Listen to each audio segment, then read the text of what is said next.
Republic of Football, the Sunday edition. I'm Gabi Ofe. You can join the conversation always. Sending your thoughts to the WhatsApp line 053996 053996. This is your place for everything European football. We will be running you through the results, review previews, the weekend's game, starting from the English Premier League. We'll take you to the Spanish La Liga, head to the Italian Serie A, French Ligue 1, the German Bundesliga. And then later tonight, there's a big game in Rabat, Morocco. It's the AFCON final, the Senegal Lions up against the Atlas Lions. 7 p.m. There will be live radio commentary on 97.3 for you. So what we'll do is that after the Republic of Football, we'll take a quick break. Then we'll be back at 6:30 to get into the build-up. And then at 7, we'll take you to Morocco for that live radio commentary. Senegal taking on Morocco. And Senegal win a second AFCON title. How about Morocco ending a 50-year wait for that AFCON title? The last time they did so was in 1976. That's a long time. But let's put down a break. Let's talk some European football. Well, in the English Premier League, as I speak, Wolves are taking on Newcastle United at the Molineux. Later, 4:30 at the Villa Park, it's Aston Villa up against Everton. 4:30 p.m. In the French Ligue 1, Strasbourg are taking on Metz. It's goalless. Nantes will take on Paris FC. Rennes up against Le Havre. Later, 4:15. And then 7:45, it's Lyon taking on Stade Brestois. For the German Bundesliga, Stuttgart will take on Union Berlin later at 2:30 p.m. At 4:30, Salzburg up against Freiburg. The Italian Serie A early on today, Parma took on Genoa. That game ended goalless. As I speak, Bologna are taking on Fiorentina. At 5 p.m. there's Torino up against AS Roma. And then at 7:45 p.m., AC Milan will take on Lecce. In the Italian Serie A, when you get to Spain, Getafe, or the Spanish will say Getafe, are taking on Valencia. It's goalless in that game, 49 minutes play. Atletico Madrid will take on Alaves later, 3:15 p.m. Then Celta Vigo up against Rayo Vallecano at 5:30 p.m. Real Sociedad will take on Barcelona at 8 p.m. later tonight.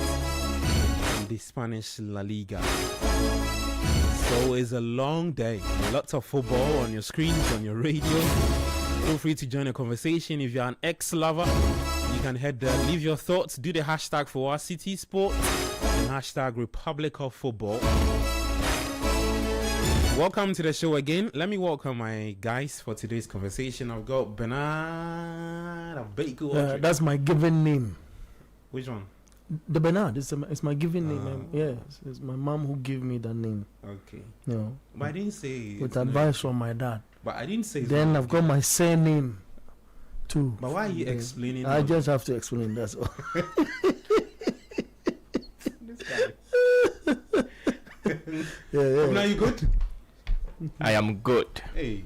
Yes. Yesterday you beat Brentford, so you are good. It's taking a different twist. Oh yeah, I'm good. Liam Rosinia. I'm good. Hey, if if I'm happy, then the carry people are more than happy. Yesterday. Shout out to our programs manager, OJ. OJ is suffering. you see the way OJ called you and was ranting. He's complaining to you already. Yeah. He did the same thing. I'm sure he will call Kwako Fitness. He's calling every member on the desk to register his displeasure. He feels Pep used He says there's a conspiracy theory going on the part of Pep to assist Mikel Arteta to win the PL. And then Pep will buy, and then they'll say that the Pep legacy still lives on. We understand OG's the other Pep assignment mentee, the Pep mentee that was sacked at Chelsea, and so there's another one Pep mentee in Germany in Vincent Company. You get it? So now he has to assist Mikel Arteta to carry on the Pep legacy in the PL. So OJ believes that that loss against Manchester United needs to be investigated.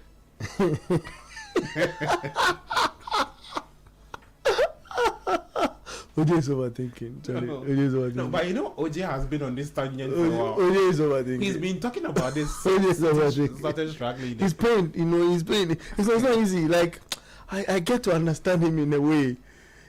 Because who expected United to be doing tiki-taka? Hey, Charlie, what happened yesterday? Yesterday, you ball. It's crazy. I've never... Prime Manchester United. After the game, right now, the talk. The conversation around United. They should keep the guy. Hey. They should keep Carrick. Should Carrick be made permanent Manchester United boss? See, it's early days. Let us not do this. United. Let us not do this. Well, on that note, let's start. Let's review the game from that. Let's start. Just in case you did not follow from yesterday, just in case you were not following us on the Republic of Football, or you were busy, unable to watch the games and all of that. I just want to run viewers and listeners through the games, right, Bernard? Yeah. The results, and then we can begin to pick the most important games, and then we can talk about it and what it means heading into the next match day. Absolutely. Let me start off at Old Trafford. So there was an early kickoff, right? Manchester United beats Manchester City by 2-0. Patrick Dogu and what's his name? Brian Mbuemo.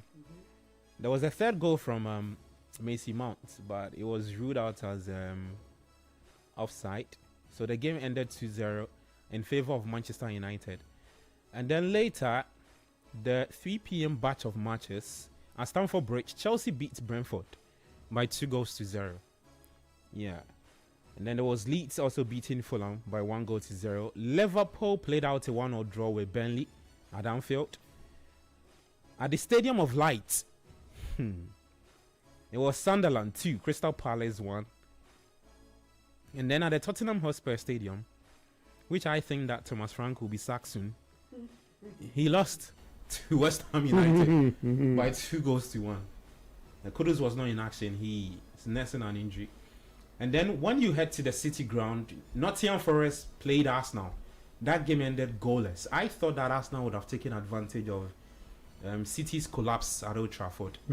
But Arsenal had different ideas. They went on to play a goalless draw. In fact, I said on Panorama that it was going to be a difficult game. I actually predicted that Forest will win that game by 1-0.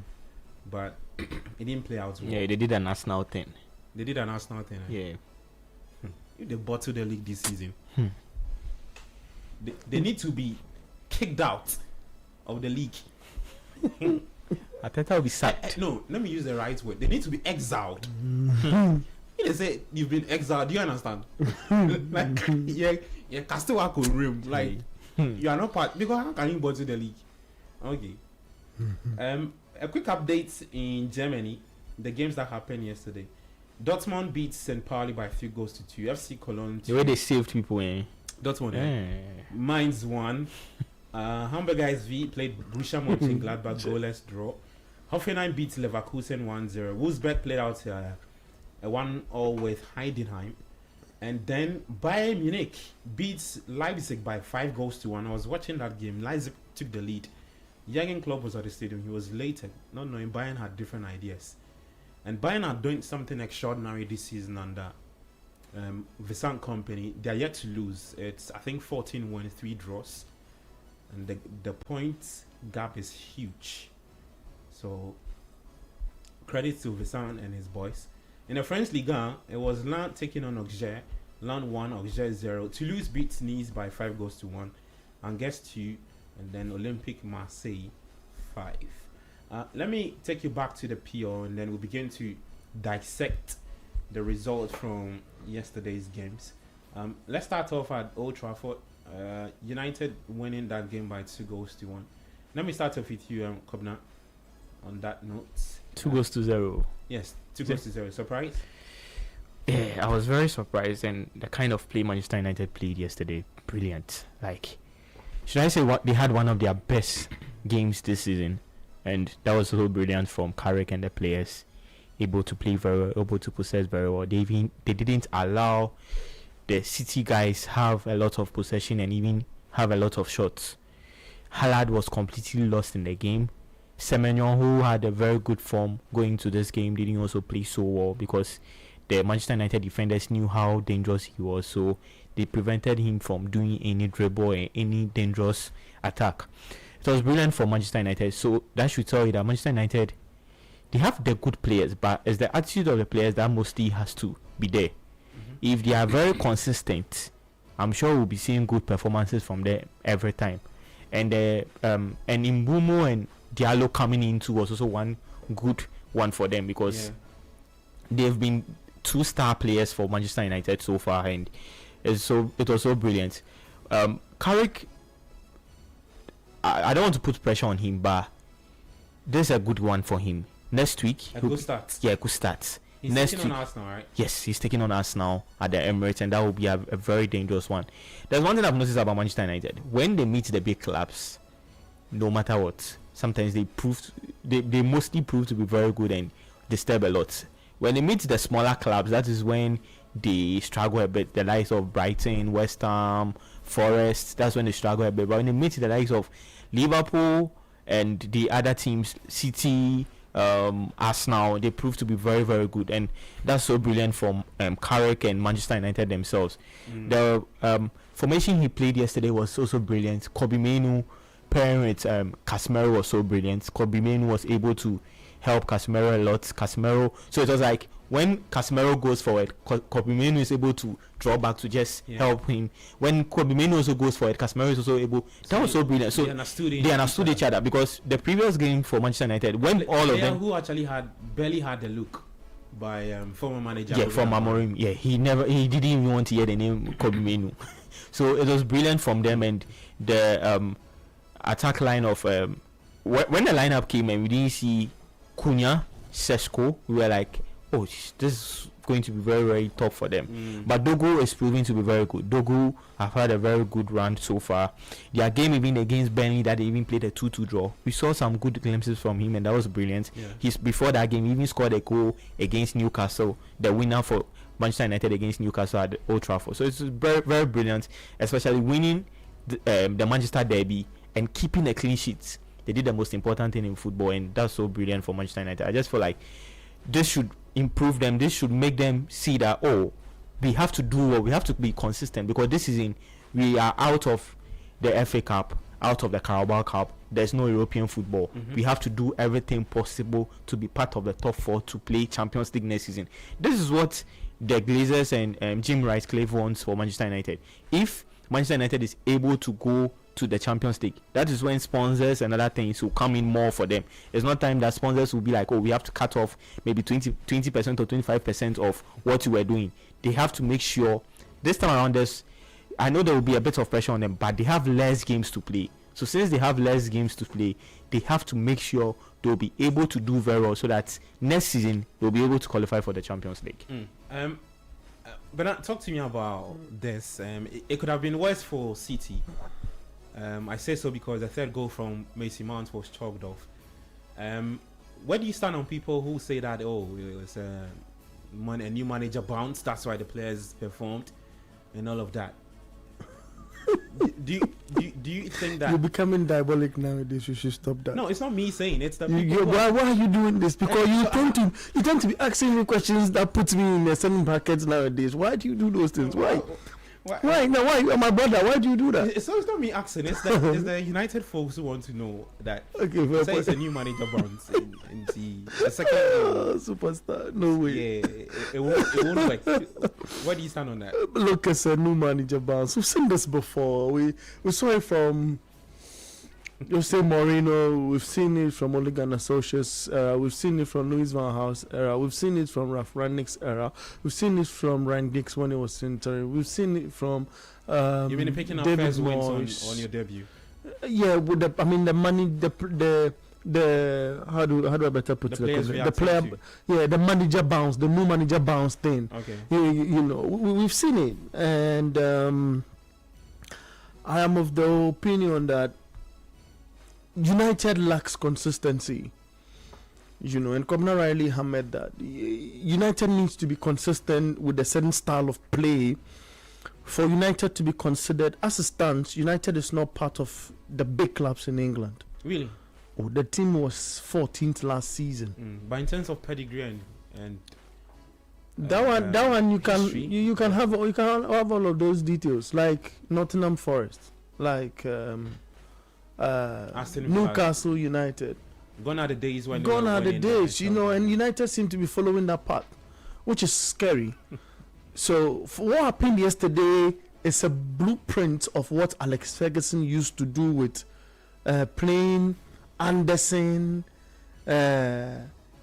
Jinson Park, Adnan Januzaj. Apart from Januzaj, who again plays. You know, those players you don't give Bebe at a point. No, Bebe, that there is a little different. You know, I mean, those kind of players that you don't expect them in their regular starting spot. Alex Ferguson was able to use those guys to play, you know, that kind of. I've been complaining about this during Ruben Amorim's time, even though I loved Ruben Amorim, and I don't take this out of the picture. I loved Ruben Amorim. I'm of the feel that given time would have defined an identity for the football club. That aside, this identity is United's DNA, what was exhibited yesterday. By Carrick? By Carrick. Alex Ferguson did it in a 4-4-2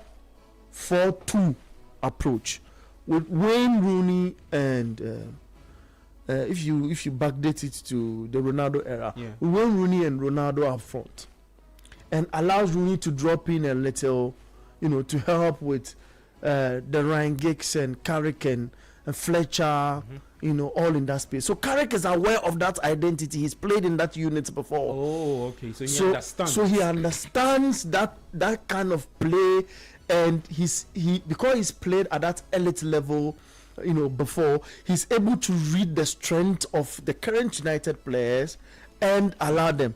Now, why I say this? Why I say this is come now, listen. You know why I say this is United had Paul Scholes. Carrick played with Paul Scholes. Paul's age and Carrick's age, if you can check that for us. So for if you can check that. Now? No, When they were I mean now, even now, Okay. or when they are. I just want to find the Yeah, difference. Kobna is checking that. Yeah, I just want to find the difference in their age. Then I want to juxtapose that with Carrick, Casemiro, Casemiro, okay. and Kobe Mainoo. Okay, so Carrick is 44, Paul Scholes 51. The difference. Okay. So if they play together, it's one relying on one's experience and one with his youthful exuberance during those during their playing days. So you are saying In Kobe Mainoo's case, he's younger. okay. Casemiro is older So with yeah. a lot of experience. So that's we are seeing the new version of a Carrick Paul Scholes I believe so. partnership. And blending it with I'm not mincing words and I'm not getting carried away. Yeah, Lord. yeah.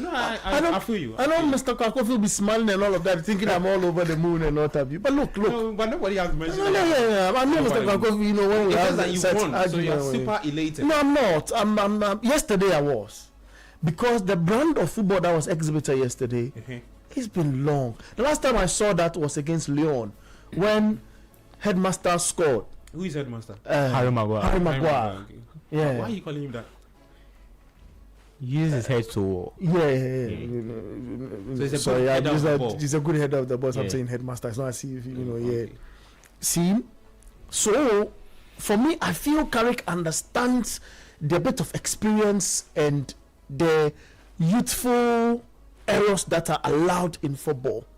So he allowed that complement between the two. And Kobra Riley expressed that Cassie goes, Kobe stays. Hey. Kobe goes, Cassie. Cassie goes. Oh, Hey. stop this. Oh, my Cassie God. goes. Kobe stays. Hey. You have to stop this. You know, so for me, and look, he did an Alex Ferguson thingy, Carrick. Headmaster Fletcher didn't do that. Fletcher tactically is no good. United were all over. Carrick took this team on Wednesday Yeah. and did a training into a game. So he On has Saturday. Thursday, Fridays, Yeah. Saturday. No, he No, had just Thursday, Thursday, Friday. Oh, okay. Because the game on Thursday, Saturday. Yeah, sorry. You know. Oh, he has done so well. And you can see what he wants to do with this team. I didn't like him from the start. I was telling our news head Nana Tufo that I don't feel he's cut for the job because the aura is not there. You see, the old we go even an old player who's played for this club in Roy Keane criticize him and criticize Johnny Evans, who is part of the technical team. Right, Kane See- always see- sits down see. and he criticizes people, but he doesn't do anything. That's a topic for another day, isn't it? Look, my commentary is I have seen a little of what this guy can do. He realizes that the team's strength is up front.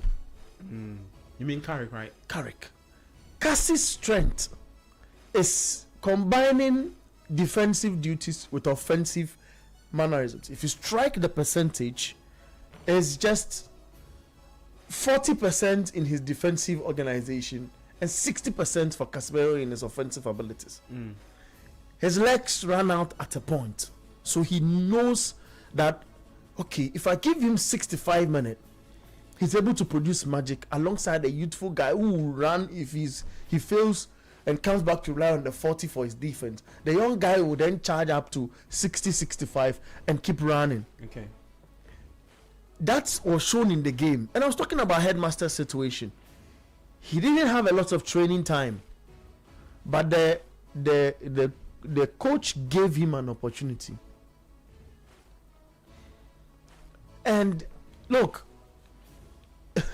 that's a gamble because that was against Manchester City, and it takes a bit of arrogance, or if you want, To start setting players. behaving like a boss to be able to do that. What Carrick did. So I am not overly carried away. So it's not. I am excited by It's not the an- strength he saw in the team. So you don't think it's an anomaly?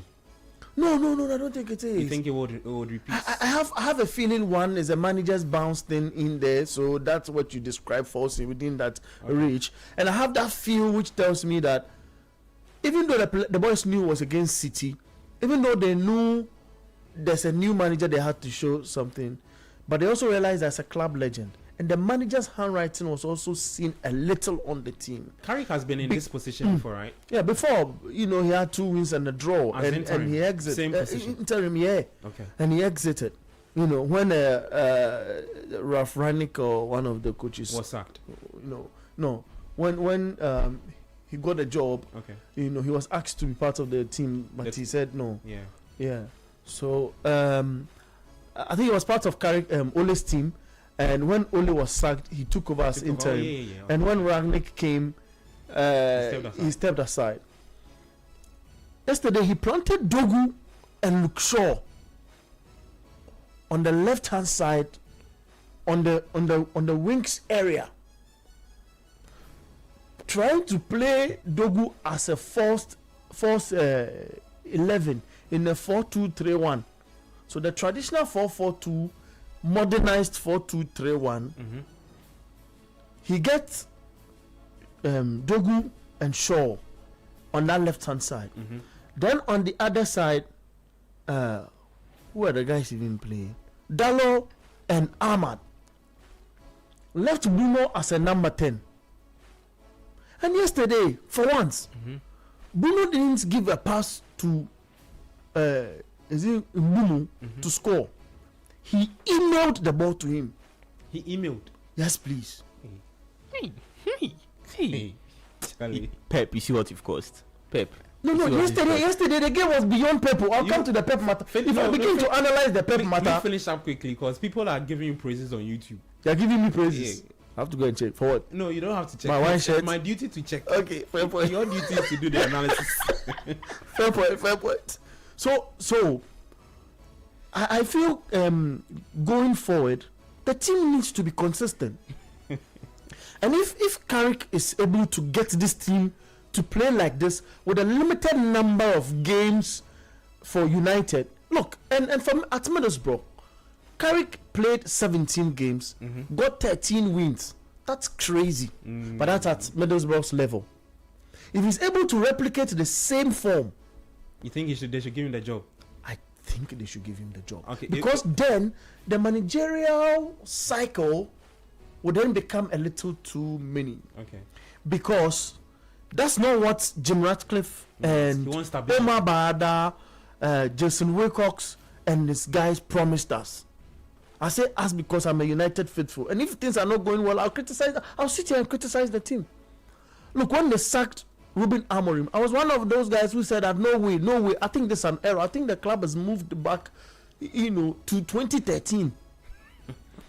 and I've read articles on that. And unfortunately, on Panorama, I didn't have my take on the United Amorim sack situation and United stuff.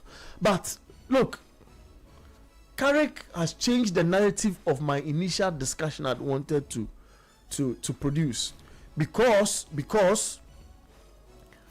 I feel before this game, I feel Jim Ratcliffe made a mistake, okay, in using City as a bar. I'll explain why I say that. Jim Ratcliffe, when he came to Manchester City United in an interview, he praised the City projects that they were doing. That's the biggest mistake. There's a club Alex Ferguson described as the noisy neighbors. Okay. And there's no way you use them as a model to Manchester United, not even Liverpool. To better say Manchester City. And look, respect to the City fans. OJ, Freeman Dunyame, and all the great City fans we have here in the country. Only just the two people in the country. In my space, I beg you, don't put me in trouble. In my space here, well, we've had a roadshow where they've come in their numbers. The last time we had a watch along, they came in their numbers with their flags and all of that. Football fans are fickle. That's true. It's true. When I say they are just the only two people we know as like proper City fans, I think that a lot of the City fans are Pep disciples. It's true. If Pep leaves City, it's true. Or maybe Mancini, or maybe Roberto Mancini, because he won a league with them. And then he goes and they'll follow. It's true. Well, they are proper City fans. I'm not saying they aren't. True. Because I have a friend. He's like a very proper City fan. He actually started following the club when they were in their best. Struggling in relegation and all of that. And then the good season started coming. So he's seen the proper evolution. But a lot of the City fans, they are just Pep, it's true. They like it's true. Just like the Mourinho era at Chelsea. Bad, because people get attached to the individuals more than like the collection. So I understand that bit. So in wrapping up, Superstar, it diffuses the initial argument of using City as a model and trying to be like City. First of getting Jason Wilcox, who had projected City technically on the organogram at the top level of their organographic structure, to come to United and make the United model resemble the City model. It's diffused that argument. I'll make the argument on another day. Okay. But for now, I feel Carrick. So you like what you saw yesterday? He set the right tone. Let me get to you to read some messages. You can also send your thoughts. 0539 986 996 0539. Why is Howard calling me? 996 0539 986 996. Let me take this message on YouTube. Sweet Kwame says, I started supporting in 2010. Okay, I believe he's talking about supporting Manchester City. We won't leave. He says, I remember when Amorim beat Pep in the UCL and United bought him and then Pep disciplined him. He's with a laughing emoji. Sweet Kwame again says, Arsenal will beat United. Simple. Okay. He says, hey, Pep, see what you have done. Look at how big could they explain with a laughing emoji. Don't do that. He says, Pep 4-1-4-1 formation. That's why United dominated. He goes on to say that, hey, history hunters, United fans, that's their downfall. Former players controlling Manchester United. Okay. At Prince Tutu says, let's stop this. Liverpool were 47 points at this stage last season. They drew so many games in that period and no one took advantage. So if Arsenal is 50 points at this stage of the season, cool.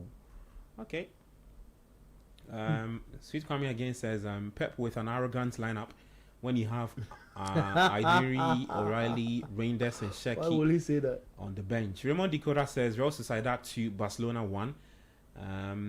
Okay, and then Sweet Kwame is calling on people to hit the like button and share. As for Sweet Kwame, nice. we need to give him stakes Yeah, maybe our international on the YouTube page. something, Because as soon as he joins, then he start calling boys, rallying support for the day's conversation.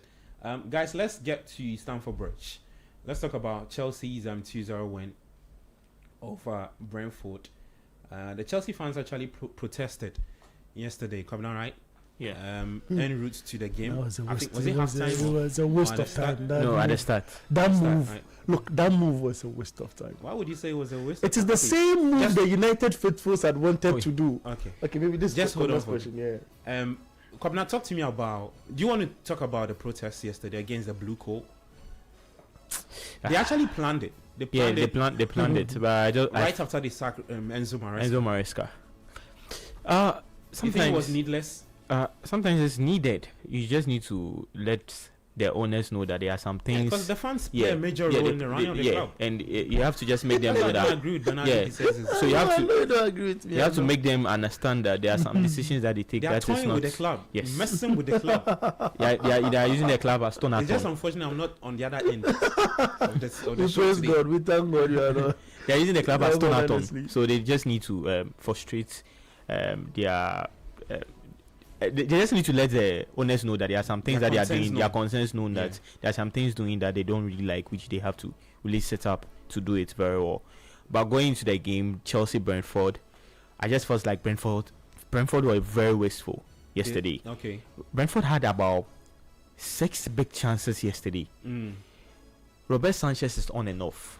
On Wednesday, he considered some 2 goals that Instead I of you sat to down. praise Robert Sanchez for doing a good job. No. I have to say it. He's on and off. No, but He sat on Wednesday. that game against Arsenal is done. It's done, but he was the reason why Chelsea lost on that day. And so you should focus on. So fast forward on Saturday, he saved Chelsea a lot yesterday. That was brilliant for me. Brilliant game from Robert Sanchez. Like very, very brilliant from him. And I'm not surprised this season he has about 8 clean sheets already. Yeah. He's second with Raya being first.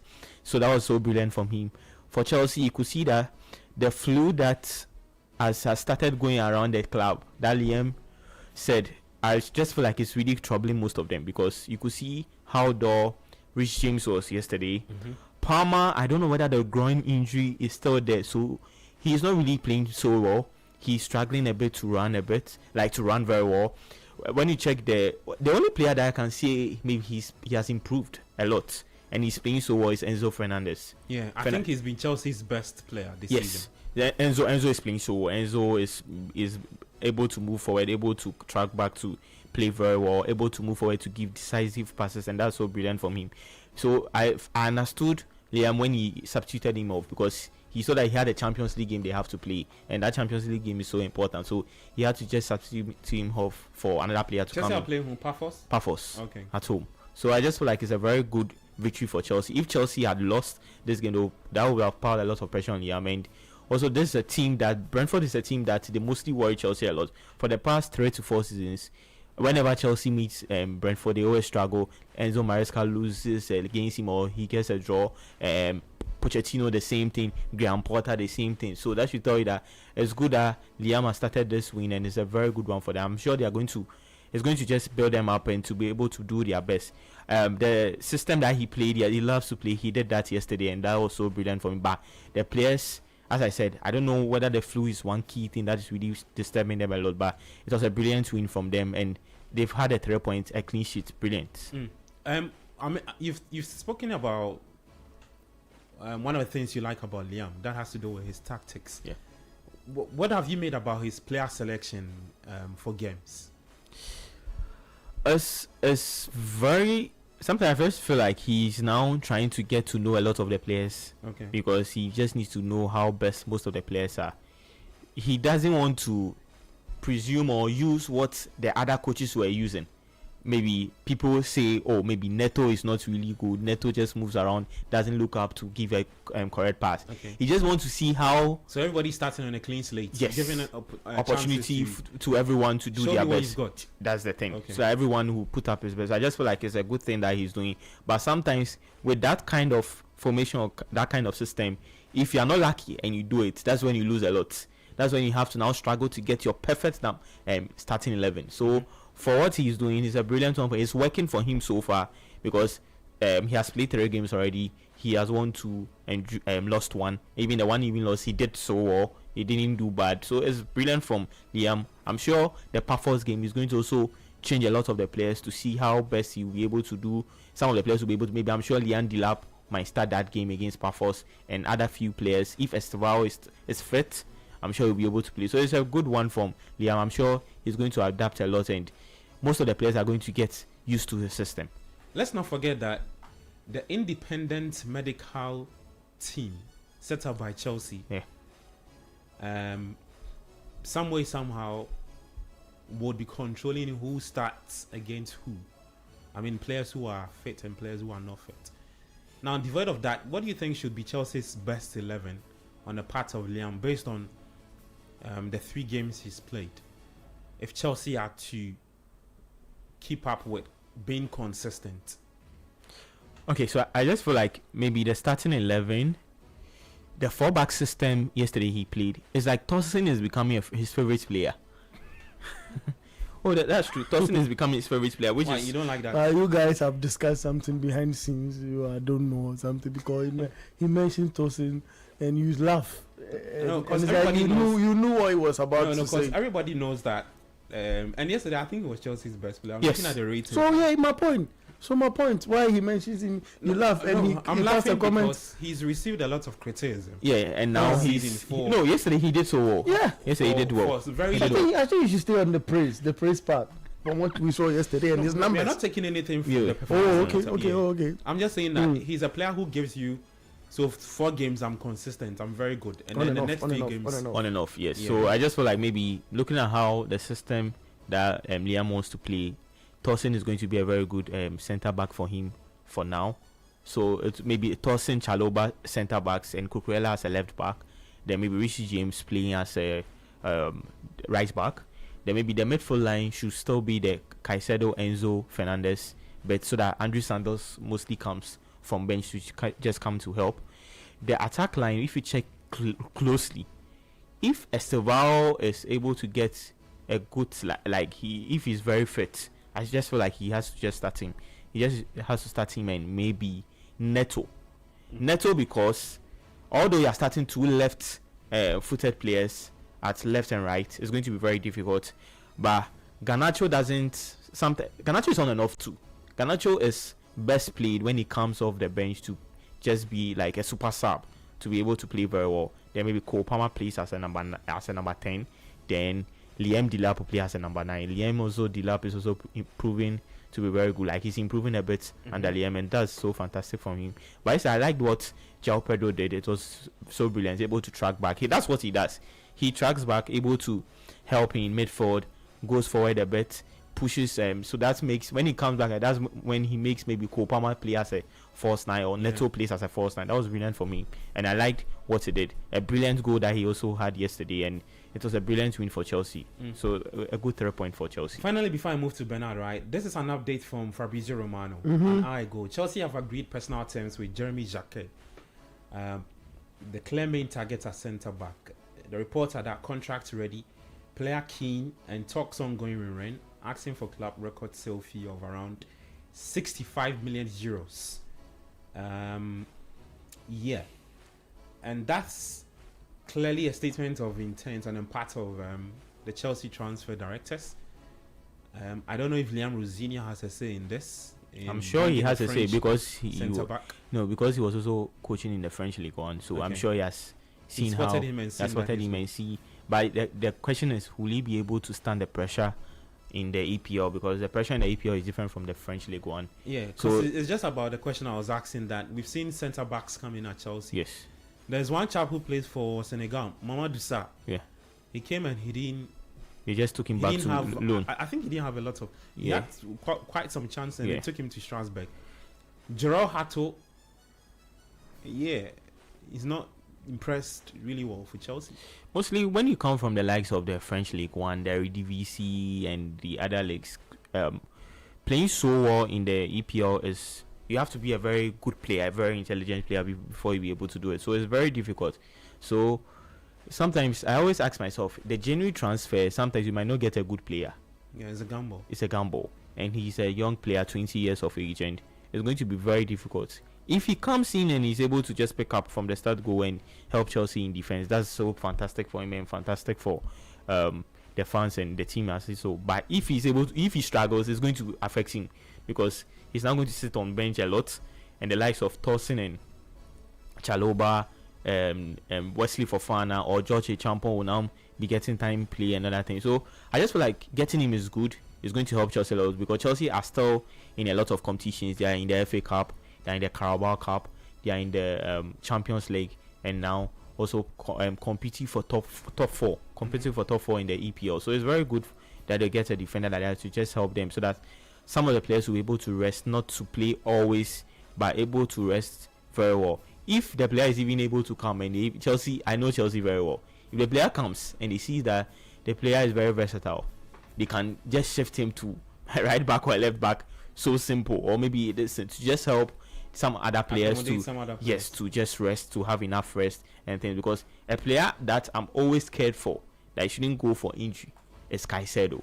Caicedo has played a lot of games so far, and he's those kind of players. If he plays for very long and he goes for injury, he's going to stay for very long before we're able to come back. So I'm just praying for him that Chelsea gets a player to just get him. But there is Isugu, who is there, Dario Isugu. He's recovered. Yes, he recovered, so he can just play in to also help. So Chelsea getting the defender is a gamble, but you just hope they'll be able to do well.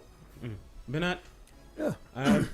Liam Rosinia, impressed with what you've seen so far? I think he's a fantastic manager. I've said this before. He is. Yes. He is for you? Yeah. Okay. Any manager who goes to a club and gets them, especially if it's been years, and gets them to a certain position. I'm talking about his former club. Get into a certain position which the club has not been before for many years. Yeah, I think he's registered. He's been eyeing the top job for a while. Yeah, and he wants to be in England for when he's been wanting to be there for a while as well.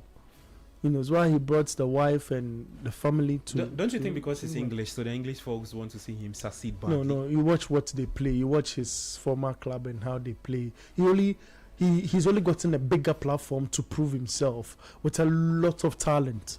Is why I feel he should not gamble. He makes the same mistake Maresca made. He's going to get his head chopped. And Chelsea is a no-nonsense team. When you say the mistake Maresca made, as in he keeps doing try and error. Oh, okay. And that has to do with the starting level. Yeah, not and the publicly calling out the. He's an Englishman. He won't do that. Okay. He won't do that. He won't do that. Are you saying based on the way he went to Oliver Glasner? Okay, he went to Oliver Glasner.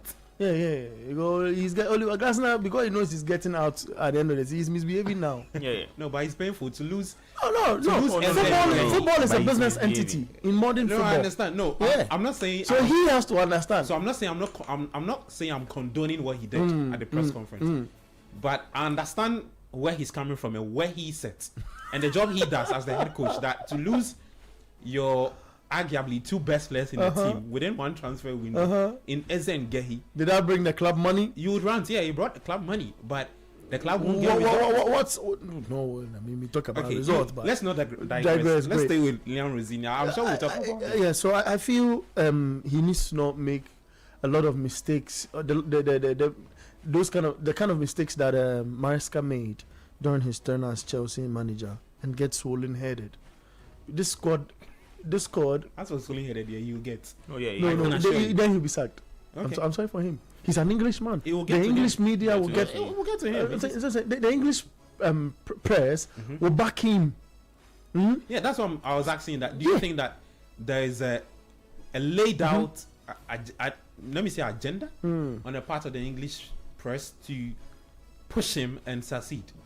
I've been monitoring his pre and post match press conferences. I just feel then anytime he gets interviewed, the latest one I saw. You can actually tell that, okay, so coach, thank you, we wish you well. Like, is it there's a bit of that bias in there. Yeah. It's just like you getting to an AFCON. I've seen it before. It's just like you get into an AFCON and seeing that Danelai is your officiating official. Don't do this. Let's take to Leon Rosinia. Don't go there. You know, the Ghanaian in you will suddenly wake up.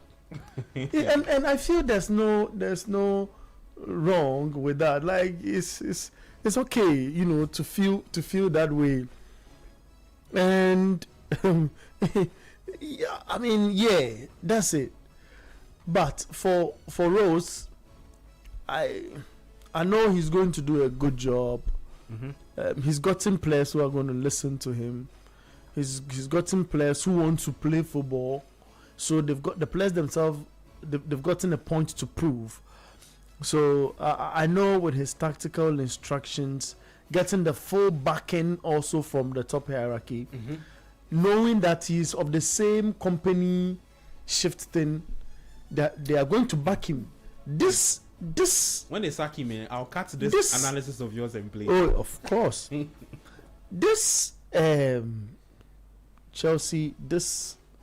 What the key figures or the top hierarchy or the coach? No, the news you read out. Okay, the about transfer. Chelsea's transfer stuff. Yeah, Jeremy Jacquet. This you read out. It is the same request that Maresca made. Yes, and you know that story very well. That player has ended up at City. Yeah. No, even not that player, but there was a certain centre back Maresca wanted. An experienced lad to lead the crop of young players. Fantastic. People said, nah. And now they are in for the same position they criticized the former manager of, to get what the former manager requested. So I have a friend who used to say certain things that I didn't understand, in the past. There's something we say WW. Okay. This coach is in the same company these guys are running. So they've brought their favorite guy to the job. Whatever will take for them to help their favorite guy succeed, they'll do it. You know why? Because the fans are watching with a third eye to say that, okay, you sacked Maresca, we're all surprised. Why did you sack him? Okay. This coach is your guy.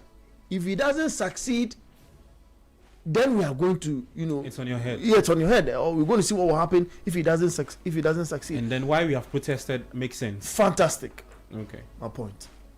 You summed it up for me. So you think, okay, because he knows the ins and outs of the Blue Co, how the Blue Co run their stuff. Yeah. They will support him. No matter what to succeed. Yeah. Okay. Yeah. And he's going to ball. Those people are going to do rose ball. I don't know what you're talking about.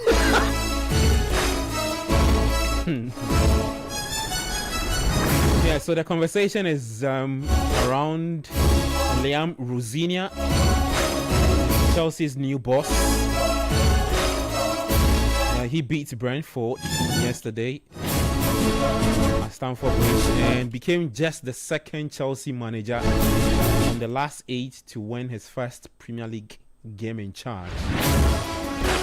With that 2-0 win over Brentford. We have 5 minutes to go on a quick break. Let me just quickly, guys, let's quickly talk about Liverpool and that 1-0 draw they played yesterday against Burnley. A lot of people actually tipped Liverpool to go on and win that game, but it ended 1-0. I'm not surprised with that. So you do the Liverpool quick one, and then Bernard will do the Forest Arsenal, so we can talk about Wolves, who are currently taking on Newcastle. It's goalless in that game for today's games. A very surprise scoreline from Liverpool, and I don't know what is really wrong with Liverpool right now. But I feel like I was thinking the likes of Ekitike coming in, and what's the name? Florian Wirtz now starting to get his scoring boots a bit. He scored yesterday. Yeah, he scored yesterday. So I was thinking, that would really help Liverpool to at least get this win against Burnley. I was like, Burnley, dear, they have to just win, because before this Burnley game, you went to the Emirates Stadium to pick one good point against informed Arsenal, and that was so brilliant. It was a good performance too from Liverpool. It wasn't like Liverpool played a bad game against Arsenal. It was a good performance that Liverpool weren't having a number 9. That was why they couldn't win that game. You played home against Burnley, and I felt like they should have won this game. This should have been a game that they shouldn't have even made it become 1-1. After the one goal from Florian Wirtz, you could see that the Liverpool players were very calm, and they weren't even eager to even score a second goal, and that was so bad from them. So a lackadaisical. Yeah, and there's one thing that I've noticed from Liverpool this season. They are losing points against teams that you least expect. Okay. This season, Leeds United came to Old Trafford, to Anfield, and they played a 0-0 draw over there. The same Leeds United, they played away, and Liverpool played a 3-3 draw against them. Liverpool were just almost getting 3 points against Fulham, and they had to stand to a 2-2 draw. So there are some games that Liverpool are dropping that you are very surprised about how they are not doing so well. Against Burnley should have been a simple 3 point for them at Anfield, and unfortunately for them, they weren't able to do that. I'm sure Ancelotti will just be sitting down and feel like there are a lot of things I have to do, and him like this, there's a lot of pressure on him. I always say the Liverpool board are just looking back and being like, we are just forgiving you because last season when you came on your first season, you won us the Premier League. So that is why I feel like Ancelotti is still at Liverpool. If Ancelotti didn't win the Premier League last season, Ancelotti would have left Liverpool long time ago. But because he won the Premier League last season, they are just giving him ample time getting to know that maybe he was going to improve because of how good he did last season. Yeah. But this season is so bad from him because some of the tactics that he's playing is so difficult for you to know how he wants to do things. Sometimes when he has to bring in Federico Chiesa, Rio Ngumoha, and other players, you could see he's really struggling with a lot of things. Someone would say Liverpool needs to go to the market to get a striker, but because of the amount of money they spent on Hugo Ekitike and Isak, going to the market for another striker is going to be very difficult for them, because you could see clearly that Liverpool needs a number 9, but they're struggling to get a one, because apart from Hugo Ekitike, there's no proper number 9 for Liverpool. They have Isak today, but Isak is injured, and we don't know when Isak will be back. So it's going to be one hectic thing for Liverpool this season that they have to really do so well. Because if they don't do so well, we might just get a shocking that Liverpool might not be part of the top 4 this season. Well, yesterday they actually became the first reigning champions in the PL to fail to win at home against all the promoted sides. So a 1-0 draw with Sunderland, a 1-0 draw with Burnley, and a goalless draw with Leeds. Yeah, that's not good. That's not a good statistics and around Liverpool. Shocking thing, all of them are home matches. Yeah, Bernard, just a quick bite on Arsenal's also frustrating goalless draw against Forest. The stat says that they had 8 shots in the first half, the most without managing a single effort on target in the opening half of the PL since Mikel Arteta's first game in charge in Bournemouth, all the way back in 2019 in December. Just quick thoughts on that. I think they were unlucky yesterday against Forest. I think they are in a lot of competitions, and the players get tired in the mind sometimes. And sometimes overthinking stuff does not fetch you the right results that's needed. I think it's Pep Arteta is still gotten job to do. I've met Arsenal. I've listened to Arsenal fans who are frustrated, who feel that was Forest. I'm frustrated with Gyökeres too. And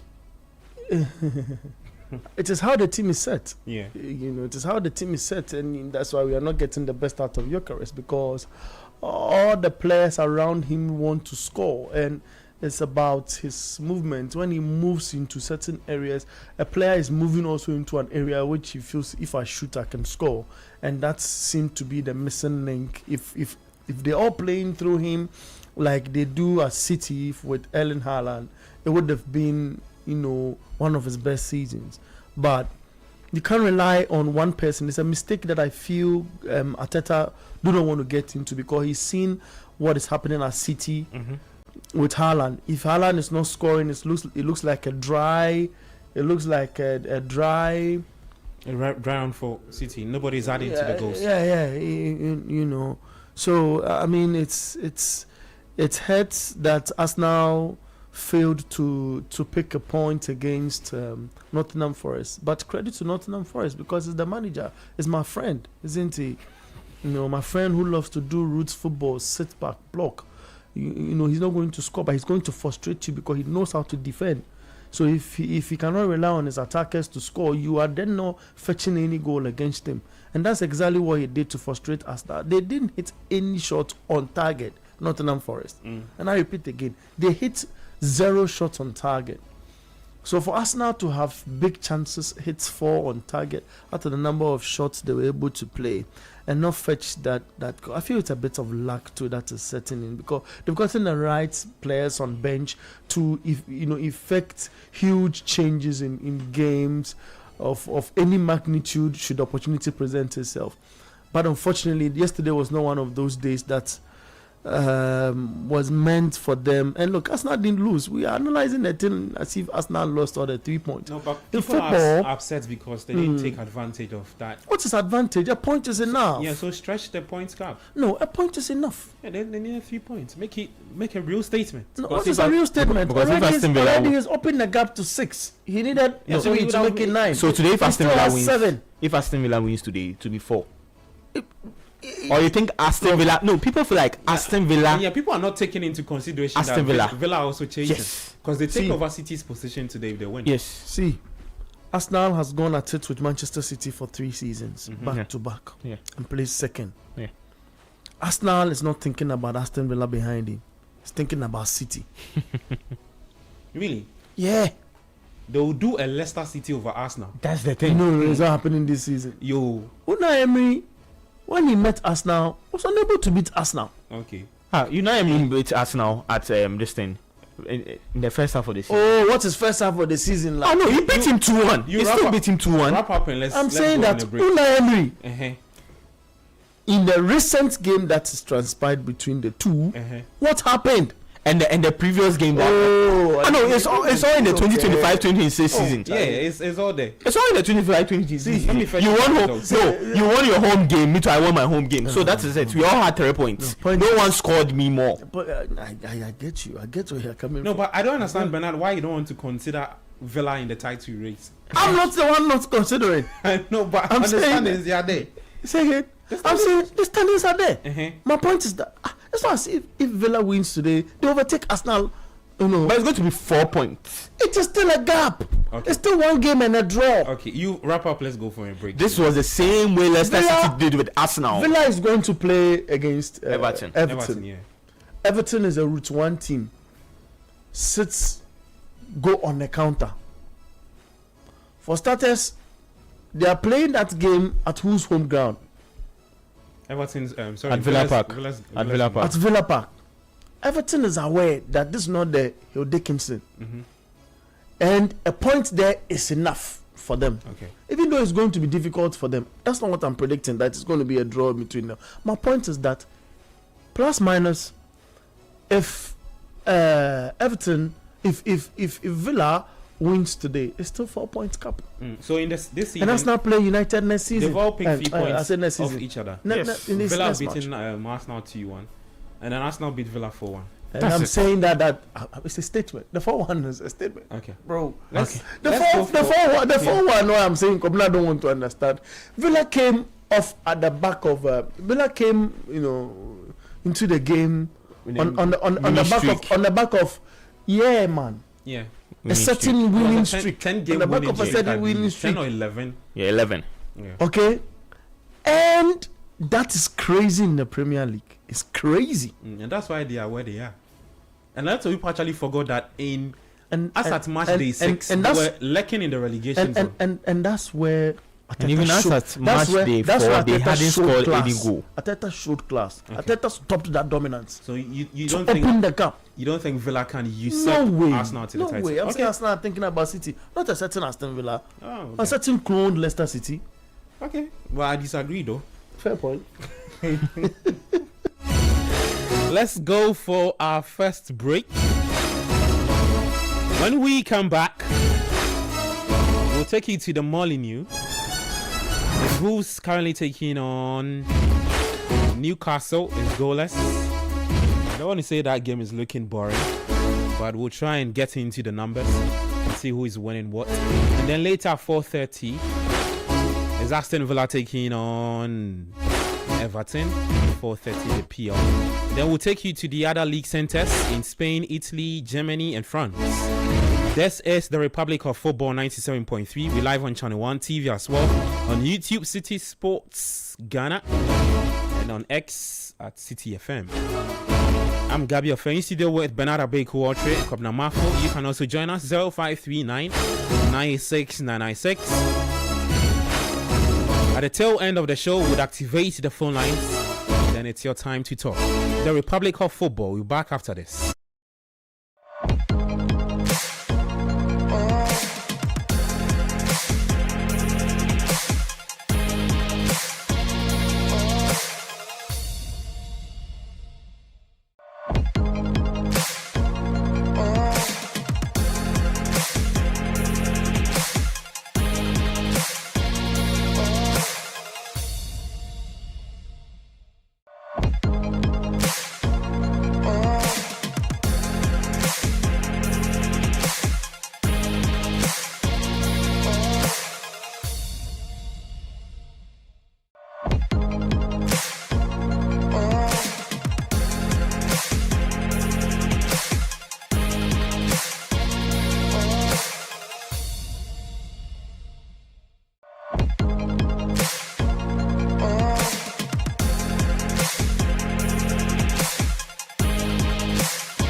We're live on Channel 1 TV as well. Live on YouTube, City Sports Ghana, on X at CTFM. I'm Gabi Affair. I'm here with Bernarda Beku-Ochre and Kwabena Mafo. 053996 that's the WhatsApp line. Later, you can call us on 054996 or 0539986996. Later, not now. And then we can get talking.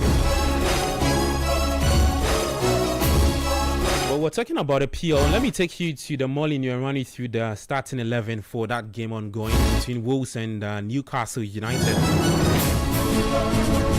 Then I'll run you through the result from the other league centres as well. Well, for Wolves, it's that game is goalless. Second half, 56 minutes played. Wolves are lining up in a 3-5-2 formation. Jose Sa is starting for Wolves. There is a back three of Mosquera, Bueno, and Krejci. A midfield five, they've got Bueno, Mane, João Gomez, Andre, and also this guy named Tachuao. And a front two of one and Arokodori, yeah. For Newcastle United, it's a 4-3-3 formation. Nick Pope is starting. A back four of Kieran Trippier, Malik Thiaw, Botman, Louise Hall. A midfield three of Joelinton, Sandro Tonali, Bruno Guimaraes. And a front three of Harvey Barnes, Nick Voltimada, and then Anthony Gordon leading the attack for Newcastle United. So it's a 4-3-3 formation on the part of them. Their head coach is Eddie Howe. And it's goalless, 58 minutes played at the Molineux. For Newcastle, let me just check where they occupy on the league standings. And also same with Wolves. So Newcastle are 8th. They have 9 wins, 6 draws, and 7 losses. Okay, so the 6 draws is one they're currently playing. They have 33 points. They scored 32 goals, 27 conceded. And for Wolves, it's bottom 22 games. They have just 1 win.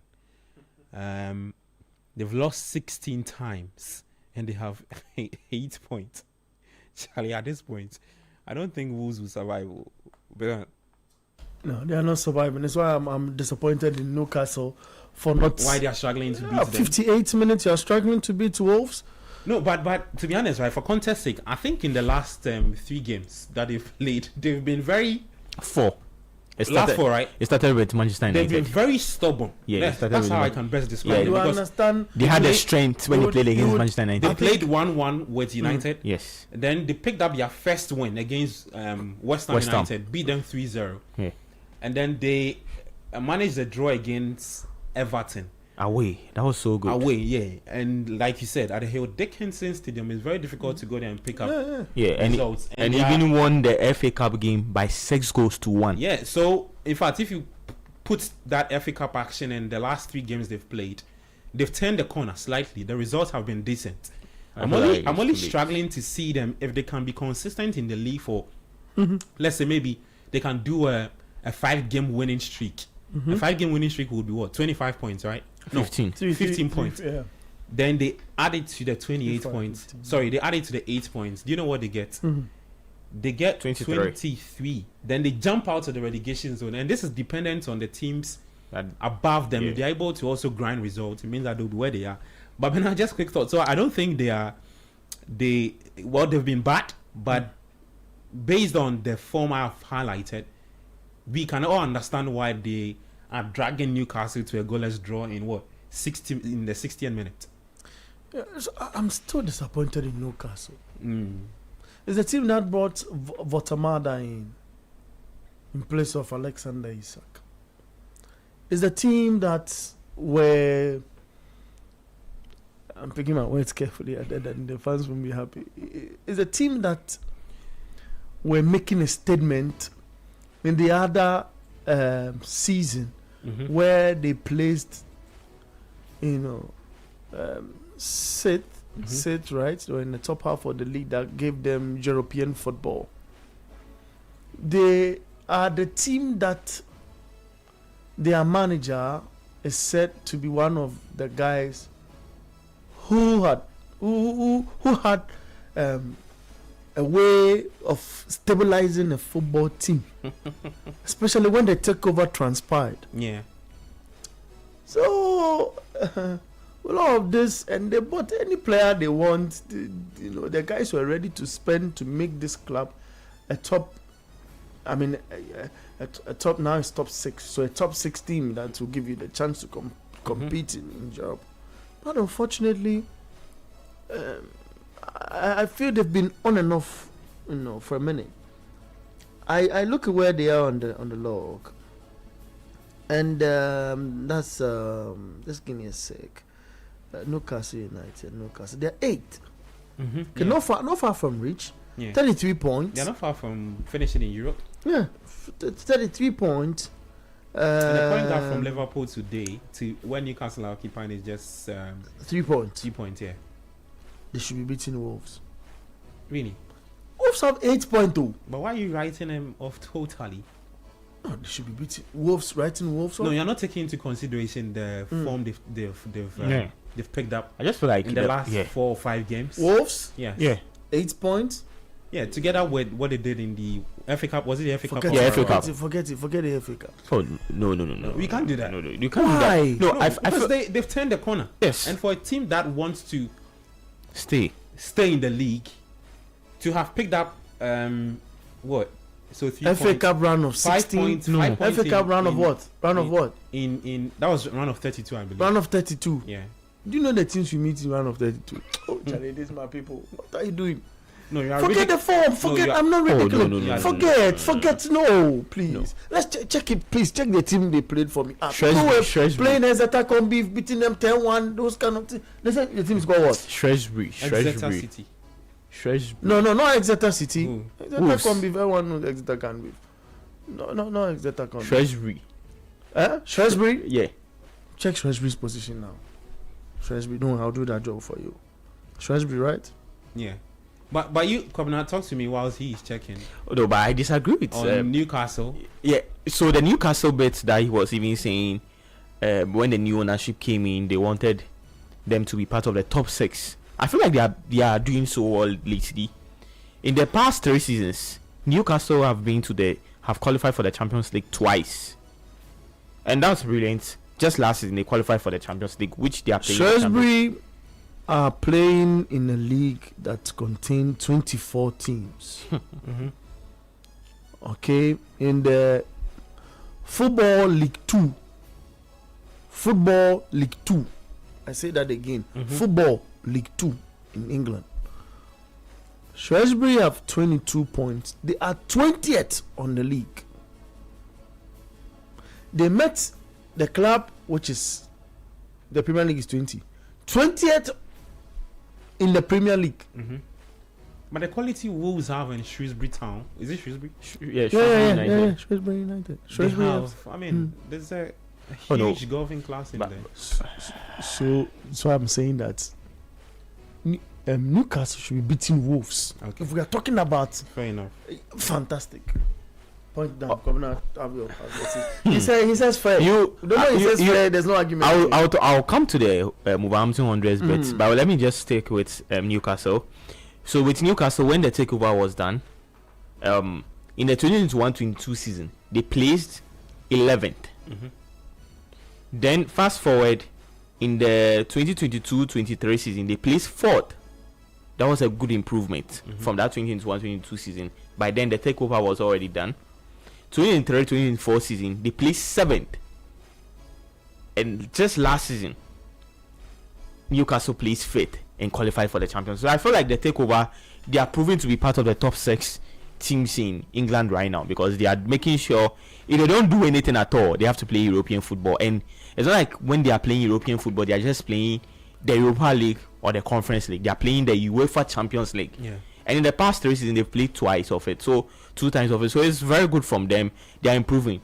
And Eddie Howe is when they gave him the job, everyone thought he's going to struggle a bit at Newcastle so because of the pressure. If he qualifies a team to Another European football, it will be his third in the Champions League, and that's brilliant for him. So I'm sure the Newcastle bosses or the heads will be very happy about Eddie Howe doing that for their team.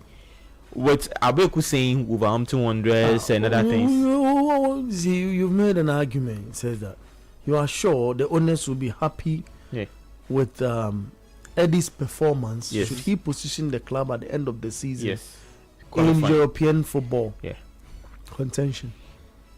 Then you come back and want to argue for Wolves. This is one of the teams Newcastle should be beaten hands down. I don't understand why 5-0 by now. No, 5-1. You know why I don't understand him. You know why I don't understand him. Okay, that's fair. Before the Shrewsbury game. Shrewsbury, sorry. Okay. The 3 games they played in the Premier League. I tell you what, Shrewsbury. Okay, that's right. The 3 games that they played, the guys, so you know. the 3 games they've played in the EPL, they've played 2 away games, 1 home game. The 2 away games, they made sure they picked 1 point each from those games. And the games they played 1 point each, they didn't play against any low class team. They played against Manchester United, a Manchester United team that beat Manchester City yesterday. They played against Everton and they had 2 points. And they played home against a West Ham team that went to the Tottenham Hotspur Stadium to beat Tottenham by 2-1 yesterday. So in their past 3 games in the EPL, they are playing well.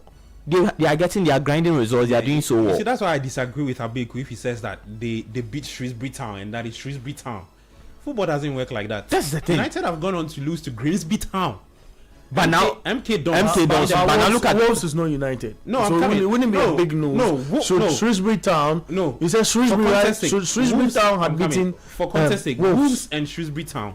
Shrewsbury United. Shrewsbury United. If you want to look at their whatever, you're going to pick Wolves to progress. Wolves are obviously the bigger team, but you are saying that because it's Shrewsbury, so Wolves should be behind. They've done that. And I'm saying that football doesn't work like that because there's a clear statistics that some bigger teams have gone on to lose. Macclesfield Town beat Crystal Palace in the FA Cup. Crystal Palace being the holders. Yeah. So we also say what would you say about we also say Crystal Palace are not good at all. Crystal Palace. I know. I'm not going there. I'm not going there. You are locked. I'm not going there. No, I'm not locked. He wants to say something. I'm not locked. Crystal Palace, See, they are not Newcastle United. No, I'm not saying they are Newcastle United. Yeah, my point I'm building also. When it comes to quality, I mean, if they just won an FA Cup, which Oliver Glasner feels is by magic. When it comes to quality, and you're looking at Macclesfield Town, coach. I agree. They have all of top those strikers down there. They have top attackers, top midfielders, top defenders. But they lost. I agree. Yeah, so I agree. There's class, but this is not Shrewsbury United playing Wolves now. That Shrewsbury United's level should be compared to Newcastle United. If you look at investment in this Newcastle setup, they should be winning this game.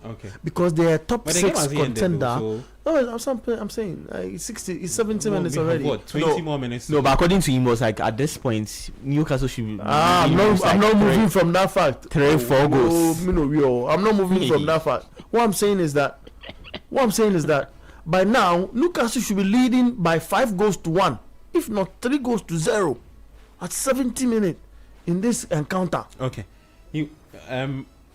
that's well said. I think I'm not going to move away from. No, I'm not moving away from it. This is not Shrewsbury Town. Okay, guys, let's get to the other league centers. Let me just update the scores, and then we can try and chit chat around the games happening at the other league centers. Let's get to so before I get to that place, just in case you're wondering which game we're talking about, is Wolves playing at home to Newcastle United. 70 minutes played. It's goalless in that game. So Wolves taking on Newcastle, goalless in that game. If you head to the French Ligue 1, Metz have taken the lead against Strasbourg. Nope, is rather the other way around. So Strasbourg 2, Metz 1. Nantes will take on Paris FC later at 4:15. Rennes up against Le Havre at the same time 4:15, and then Lyon will take on Stade Brestois at 7:45 p.m. When you head to Germany, okay, come now, you want to say something? Gary O'Neill is doing Charlie magical. Yeah. Strasbourg. Yeah, Strasbourg, right? Yeah. So he's winning his first game. He took charge. He took over from Liam Brazilian. Yeah. And Gary O'Neill, former Wolves manager. yes. Okay. I'm not. You not bait me into the Wolves argument again. Oh, I'm done. I'm done. not I'm baiting done. you. I'm only As I'm educating done, my I'm viewers not- and listeners. Fair, So I don't Yeah, really because know. his first game he won 6-0 in fair the point. Fair in point. Yeah, the so this Coupe is de second France. game. So this is Fair the second point. game. I'm Second not- game in the league. In the, Fair point. No, so first in the league. Or first game in the league. Yes. That's what I want to Yeah. say. First game in the league. Some other results elsewhere. In Germany, Stuttgart is halftime. They are taking on Union Berlin, goalless. And then at 4:30, there is Augsburg up against Freiburg. For the Italian Serie A, Parma early on today played out a goalless draw with Genoa. Bologna are taking on Fiorentina. It's Fiorentina 2, Bologna 0. I don't even want to check if Tariq Lamptey is in there because he picked up an ACL, so he's still recovering from that game. Fiorentina also in the same soup, just like Wolves, bottom of the table when it comes If to they the win Italian today, Serie A. they'll move to 17th. They'll move to 17, Yes. right? Okay. So I think Fiorentina are making some steady progress. Yeah. And I remember some few episodes ago, we spoke about the fact that if they're able to remain consistent, they Yeah. might Yeah, and they are doing Um, that. stay in the league. In fact, Sedi actually predicted that Pisa and Lecce will join Verona Yeah. to go back to the Serie B. But for Fiorentina, it's if they're able to win today, it will be 2 wins in the last 4 games. Yeah. And So- their captain is doing so well Yeah. in post. Yeah, David De Gea. yeah. He's not spoken. A lot of people are saying that he's a bad goalkeeper and all of that, but some more updates from the Italian Serie A, and then we'll see if we can get to Spain, and I'll come to the guys to take quick thoughts from them. So at 7:45 p.m. there is AC Milan taking on Lecce, and for the Spanish La Liga, Getafe, they lost to Valencia by 1-0. Atletico Madrid are taking on Alaves. It's goalless in that game. 5:30 there is Celta Vigo up against Rayo Vallecano, and then at 8 p.m. Real Sociedad will take on Barcelona. Guys, let's get back to the Italian Serie A. I'll just want to go back to some of the results from yesterday, and then maybe if you just quickly want to touch on any of the results so far in the Italian Serie A. So for yesterday, we had some really good games. Como, I believe, lost. That's my team of the season in the Italian Serie A with what Cesc Fabregas is doing with that team. But let me just bring you some more results from there. Okay, I'm trying to get that. Yeah. So Napoli, they beat Sassuolo by 1-0. Udinese lost to Inter yesterday by 1-0. Cagliari also beat Juventus. Coming out, any of the 3 games you want to touch on? Napoli won, Inter won, title race is on. Juventus lost further grounds. Inter winning by 1-0 was a very good one for them. Going away to get this vital win against Udinese was a very good one for Inter Milan, because before this game they won against Lecce, and before Lecce they played a 2-2 draw at home at San Siro against Napoli. That was even a last minute goal from Napoli, and it's a good one for Christian Kivu. Yeah, He has improved. Because when he started the season for Inter, he was struggling a bit, and we even saw glimpses of it when they even played the Club World Cup, and they were struggling a lot. But fast forward, he has been able to improve the team. I'm sure the players are able to adapt to the system very well, playing according to what he's doing, what he wants the club to do, and so brilliant from him. I'm so happy about Inter Milan having a 1-0 win against Udinese. I just feel like if they are very consistent, we might see a different champion this season in the Serie A. For Napoli, they are on and off. Conte on and off, but he's also still doing his best too. but At it's still in least a title race. still in the title race. So Inter stretched points at the top to 6 points. To 6 points, After yes. that 1-0 win over. Yeah, but it depends on if AC Milan will be able to beat Lecce this evening, Yeah. which I feel like AC Milan might, because Lecce themselves are not proving to be very good. They are struggling and they are 18th on the league table, so it's going to be very difficult. But for Inter Milan, brilliant win for them, brilliant one going into the Champions League that they'll play against us now. Bernard, you want to talk about Antonio Conte, Napoli? Yeah, he's mentioned that there are certain coaches in world football who do not know how to grow talent and get the best out of them. I swipe at Yeah, Ruben Amorim. I feel he's a big manager. I mean, I put him in the bracket of the Jose Mourinho's. Antonio Conte, right? Yes, Yeah. please. You know, Jose Mourinho's and the Peps and the likes. It's great that he's at a big club still and producing magic. And last season, if you recall, he gave similar competition. He produced, solid football. With his style, we know with the back three he came and exhibited in England some time ago. I'm not surprised with his exploits, as a manager in what he's doing. His only bit is he wants to take total control. So if he comes into a club where you are not listening to him more, he gets frustrated and he exits. That's why he's still a top manager, but clubs like United looking for a top manager never mention his name in the picture, because he's a difficult manager to deal with as well. So he's known the team, he knows how to get the best out of them. And He's been in the league. Another factor too is that he's yet to win the Champions League with any of the top clubs he's managed. Yeah, that's fair. Yeah, That's fair. so That's fair. because you mentioned that he's in the It's elite when it elite comes to coaching. of Pep. Yeah. Because you mentioned they've won the Champions League. Yeah. But Conte hasn't won it. Come on, why? Oh, I'm sorry. It will take time. Okay? It will take time, man. Look, it's difficult to argue on the Champions League Yeah, front. his deepest run has been taking Juve to the quarterfinals, 2012-13. Where will you put Zidane? Zidane won the Champions League with Madrid. No, I'm aware. 3 consecutive No, times. so I'm saying, where will you put him? Who? Conte? No, Zidane. Zidane? He's in the elite. Wait, Carlo Ancelotti has 5 Champions Leagues. Yes, Where is Zidane now? Zidane is not coaching. he's resting. He's on a sabbatical.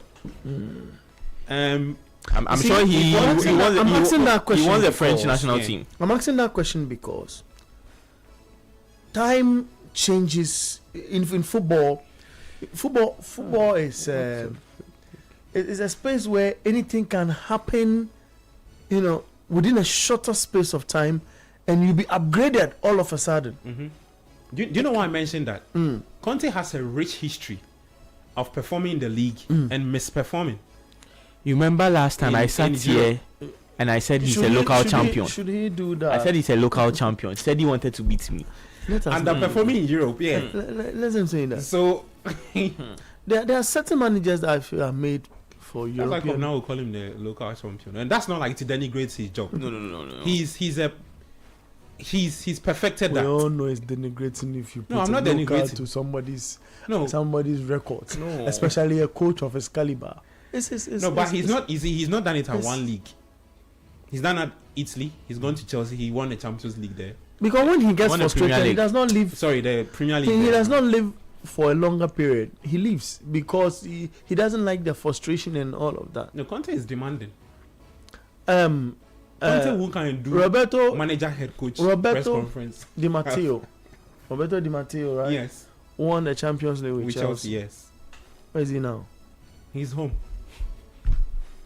So No, see, but it's on his CV. But I don't know why he wants to say that. the leaks is won. He's not working. The leaks is So won. are you trying to say that Zidane and those who have won the Champions League are that's not what top I'm saying. managers? I'm just No, because when you say that where I cannot- he's home. Zidane Zidane is The last time we saw Zidane, he was at the AFCON. Yeah. Watching his son, Zidane play for Algeria. Look, So you are trying to say that I'm not getting into because that he has argument. I'm only three saying Champions that. League and he's not coaching now. You can't take him out. He's not a top manager? You can't take Conte out of that top manager list. No, I'm You not saying can't. Conte is not a top manager, but you mentioned a number of And managers. he's not a local champion. Bernard, that's not his. Sorry, Bernard, that's Yeah. what he said, right? Yeah, that's what he said. He mentioned a number. He's not a local he mentioned champion. Pep Guardiola. Who did you mention? Jose Mourinho. Jose. And who again? I mentioned Jose Pep, and I put him in that Jose has bracket. won a Champions League. He did it with Porto. Yeah, he's done won it a with couple of leagues as well.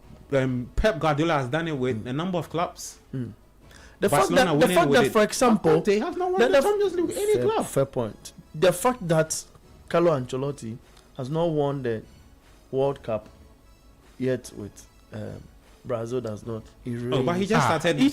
He just started coaching. I'm it, saying the yet. I'm country. saying yet. Okay. Well, he just I'm the World saying Cup. yeah. You know, I'm we saying- start. Yeah, we've not even started the World Cup. I'm saying yes. This Oh, argument, no. Today we are on you. No, this argument, no. This argument, I no. have to argue my way out, and I'm saying that. Argue I'm your way saying out. that. You are listening. Yeah, I'm saying that. Look, you cannot. He's untouchable. Okay. So the point. You cannot erase Antonio Conte Good. from the elite coaches in the world. Do you watch Napoli when they play in the Champions League? Fair. No. Do you watch them? I don't like their performance. I feel. You see, I feel. But they when they are I playing the feel league, they you can, watch them. They can do more. Yeah, Okay. So why is he unable to? it's in the mind of the player. Yeah, No, no, but it's a it's- job he has to do as a Mind of the manager. players? No, but so Yeah. I'm saying that all the Because you are as good as the product you have. As so a you're coach. saying that all the clubs that he's coached at and failed to guide the club to success in the Champions League, it has to do with players. No, that's what I'm saying. No, You that's what cited he the said. Napoli example. Don't. No, that's what he said. No, you That's stretch- what he said. Oh no, you can't put. see, You cannot. Let's educate our people. Look, now throughout Conte's managerial career, Yes, let's go there. includes stints at Juventus, 2011 to 2014. Chelsea, 2016 to 2018. Inter Milan, 2019 to 2021. Now. Spurs, 2021 to 2023. Take the Spurs. Napoli, 2024 onward. He has secured numerous domestic titles, such as multiple Serie A championships. What they say is the Scudetto. 3 with different clubs. The PL, the FA Cup with Chelsea, I believe. Yeah. But where is the Champions League? Is that the Cut-off point. yeah? No, you did it too. You mentioned a number of I'm managers saying that yeah, he's yeah. and those But managers he's there. But The those Champions managers are League. not. The Champions League is not. Is the Champions League the what English do you use? Is the Champions League the standard The standard. No, because you to mentioned- judge No, coaches I'm not on the saying basis I'm of? judging him, but you mentioned that Yeah. Conte is in that space. Is in he the elite not? of Is he not? managers. Is he not? Is he not? No, he Let's is. start- No, but He is- there's he is- still asterisks on the job he's done because he's not. He is. He is. You let's progress. No, he is. But there's still asterisks. That's true. He is. Yes. Fair. It's okay. That's for you. But no, if he is, what are we arguing about? What are we arguing Okay, about? He is. can he win the Scudetto with Napoli? 6 points off league leaders Inter. Can he win it? How many games have we played so far? 21. Yesterday he won. I think it's early. Hey, we are in January. Yeah. It's too early. You want to see what February Yes. before you It's the can ending of. give I him want to credit. see Is it because the Serie A is the I feel it's competitiveness? I the feel, points yeah, gap and I feel the it's point I feel level? it's unpredictable to an extent. You know, looking at what transpired last season, if you pick it from that angle, you put yourself in trouble. So I'll give it a bit of time, and I'll be able to. These are predictions. He deals with ifs and not. So let's give him up to the ending of February. We can predict better. Okay. Well, let's see what will become of Antonio Conte in the Serie A. Bernard says it's early days yet, and so let's see what would happen. Let's take you to Spain. And talk about Madrid. Yesterday, Alvaro Arbeloa won his first game in charge of Madrid after losing to Albacete in the Copa del Rey. He picked up his first win in the Governor. Quick thoughts on that. The Madrid players they were very surprised about how the fans behaved, So they beat Levante 2-0. booing them, and because they know, the fans know what's happening in behind scenes, that the players decided not to play for a club legend, even though they wanted the club legend out. Decided not to play for Real Madrid because there's a certain coach in the picture is insane. They started right from day one complaining about Alonso's systems and style of play and all of that. There I saw a boycott. They disrespected the club legend when Barcelona beat them in Saudi Arabia. but the same fans are also calling that Florentino Perez to Superstar said something. He said football fans are what? Fickle. If things are going on well, for me, I feel it's a matter of loyalty and how the fans are loyal to the certain football club. You get it? So their emotions keep switching. Okay, so if you can play like this, why misbehave? Because there was somebody there you didn't like. And footballers are fond of that. When they don't like you, it's like they don't know how to play football. Now I'm beginning to think that the orchestrator, who was warned by the Atletico Madrid manager, is the guy leading the charge with a French guy. I'm beginning to believe that the orchestrator and the Frenchman, they are leading this team into certain problems. It's where I'm again reading reports that Florentino Perez was also booed and told that he should resign because he's not helping the club.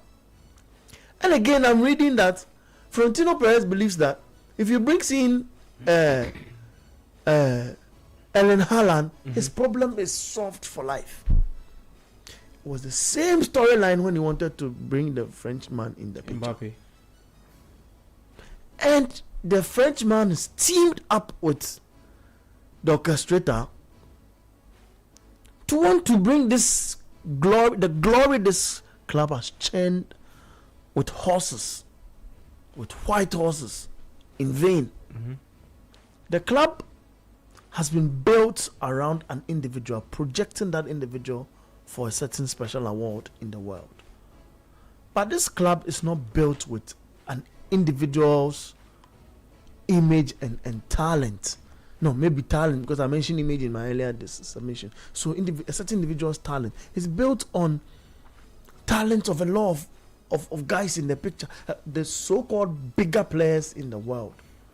I feel they decided to play, and the fans are aware what's happening in the club, hence what we are seeing. Then again, they also believe that Florentino Perez is gotten favorites in this football club, and that is also affecting the club and its performance on the pitch of play.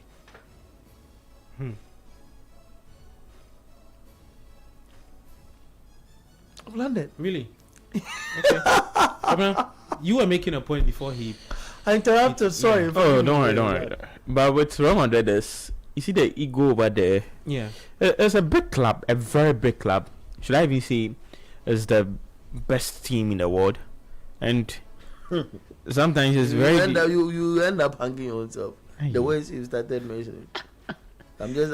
Oh no, I'm saying that because of the titles they've won. Okay. And them winning a lot of Champions League titles and other titles that they've won. So they are doing so well with that.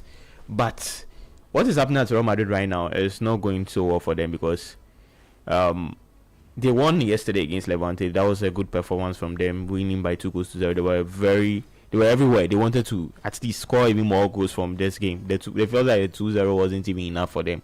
They had to score a lot of goals because of the recent two games that they lost against Barcelona and Albacete in the Copa del Rey. So they wanted to do all their best. But they did the most important thing for winning, getting the 3 point. But you ask yourself, after the 3 points, is everything solved in the club right now?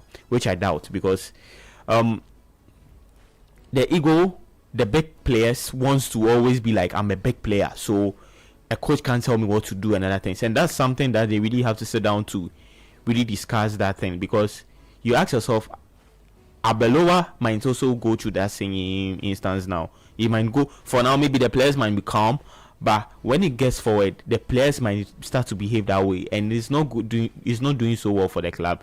They have to just get. They said Abeloa is a caretaker coach. Fine. So if in during the summer they get a coach like Jurgen Klopp, we've heard that is in the news of what's the name? Real Madrid wants to talk to him to see if he can come to the club. Jurgen Klopp is a no nonsense manager. He's able to stand on his ground to tell you the player whether you are doing right or wrong. If he feels you the player is just messing up, he can just let you sit on bench, and it's you the player's career that you to get sports. It's not him the coach. So as players, they just need to come together to know how best they can protect their coach and do well for the coach, because the fans are not happy.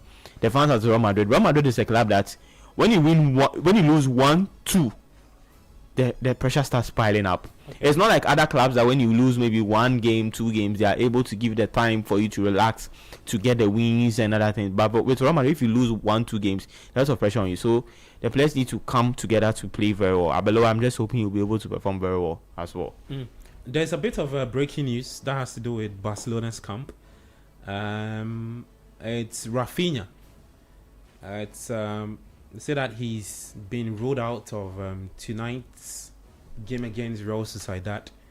He's not in the squad as a precaution due to a knock to the right thigh. So Barcelona are reporting that they are in action later against Real Sociedad. Come now, you finish up on that, then we'll take our second break. We'll come back, we talk some AFCON.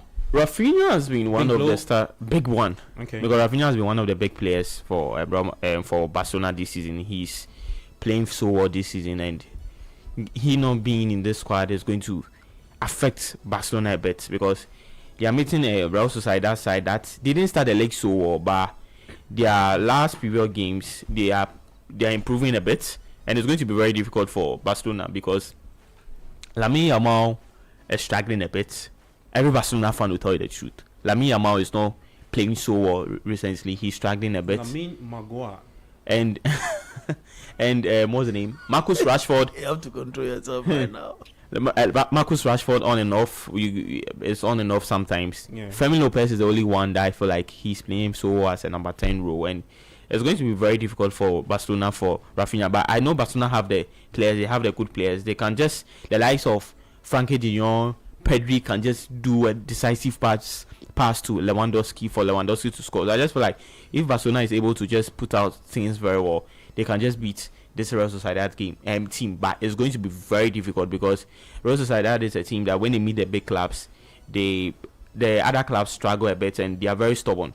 I remember in the 23-24 season, they beat Barcelona by 1-0 at that same ground. So it's going to be very difficult for Barcelona. But Barcelona just have the players to just beat Real Sociedad in this game. But Sociedad's quest to return to the top half, just like Kabna says, faces an enormous obstacle. And that obstacle has to do with Barcelona. What are you expecting from that game tonight? Oh, but you know, Barcelona they've been flamboyant in their last game. They've showed a lot of class. They're enjoying themselves. Sometimes I think it is at the shock of the manager, the kind of players he has at his disposal, and how they are able to play strictly according to his instruction, and also enjoy themselves as well. Barcelona is a fine blend of what every manager would want to have, a bit of youthfulness and experience. And players know when to take their chances and moments in the game. So I know I've loved the manager right before he came into the job, because I know he was going to change the minds of the young stars, right from the get-go, and instill his approach, instill discipline, and all of that into that setup to make them play the kind of football they want to. And when the players are playing for Barcelona and they are making mistakes, you can see even when they concede, you realize that they want to play for the manager, and it seems to be what's happening. I feel Barca are going to win by goals later today. Okay. There's a goal from the Italian Serie A. Bologna have equalized 1 against Fiorentina, yeah. So it's 2-1 in that game. That was a good header from. I'll fetch you the name pretty soon. But the game is still ongoing though, so we'll keep you posted. And Newcastle 0-0. Yeah, so that game has also ended. Bernard, I know he'll I be disappointed. I won't comment again. He'll be disappointed, but that's a big point for Wolves. Yeah. A big point. I refuse to comment. No, you have to comment. I refuse. A big point. I refuse to comment on that. I wouldn't comment. I've made my point already. I feel. No, in their quest to survive relegation. It's the same team that there's Wissa in, right? Yeah, Wissa. Yeah, Newcastle, you mean? Yeah, Newcastle, I mean. They should be winning this game. Oh, yeah, so that game has ended goalless. Wolves 0, Newcastle United 0. At 4:30, there was a final game in the PO. It's at Aston Villa. Villa taking on Everton in that game. Let me try and see if I can get you the starting 11, and then we'll go for a quick break. We come back, we talk about that Villa game and preview the AFCON game later tonight. Remember, there's live video commentary on 97.3 for you. At 6:30, there was we'll continue a second part of the build-up to the AFCON, and then at 7 p.m. we'll join the BBC World Service for that commentary, the AFCON final. So it is Wolves' first clean sheet of the season. Their first clean sheet of the season. Yes. Interesting. They're really struggling this season. Let me just run with you the starting 11. Aston Villa taking on Everton. Villa 4-2-3-1 formation. Manager is Unai Emery.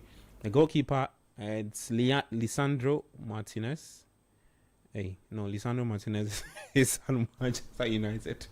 Emiliano Martinez, not Lisandro Martinez. I'm sorry. A back four of Ian Matson, Pau Torres, Ezri Konza, and Mati Cash. Midfield 2 of Yuri Tillemans and Bugatti. Buendia started, Morgan Rogers, McGinn, and Oli Watkins leading the attack for Aston Villa. For Everton, Jordan Pickford is a 4-2-3-1 formation. A back four of Patterson, James Tarkowski, O'Brien, Mikolenko, Raul and Ghana, midfield 2. Grealish is starting, Armstrong playing as a 10, and Dwight McNeil playing on the right. And then there's Barry leading the attack for the Toffees, who are guests to Aston Villa at the Villa Park. Let's take another break. When we come back, we'll talk about that game, and then we'll look ahead to the AFCON final involving Senegal and Morocco. This is the Republic of Football. Gabriel here with Bernard Abeku and Kobina Mafu. We'll be back after this.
final of the 2025 African Cup of Nations will be contested between the continent's two highest ranked nations as tournament hosts. Morocco and Senegal meet with both hunting just a second title.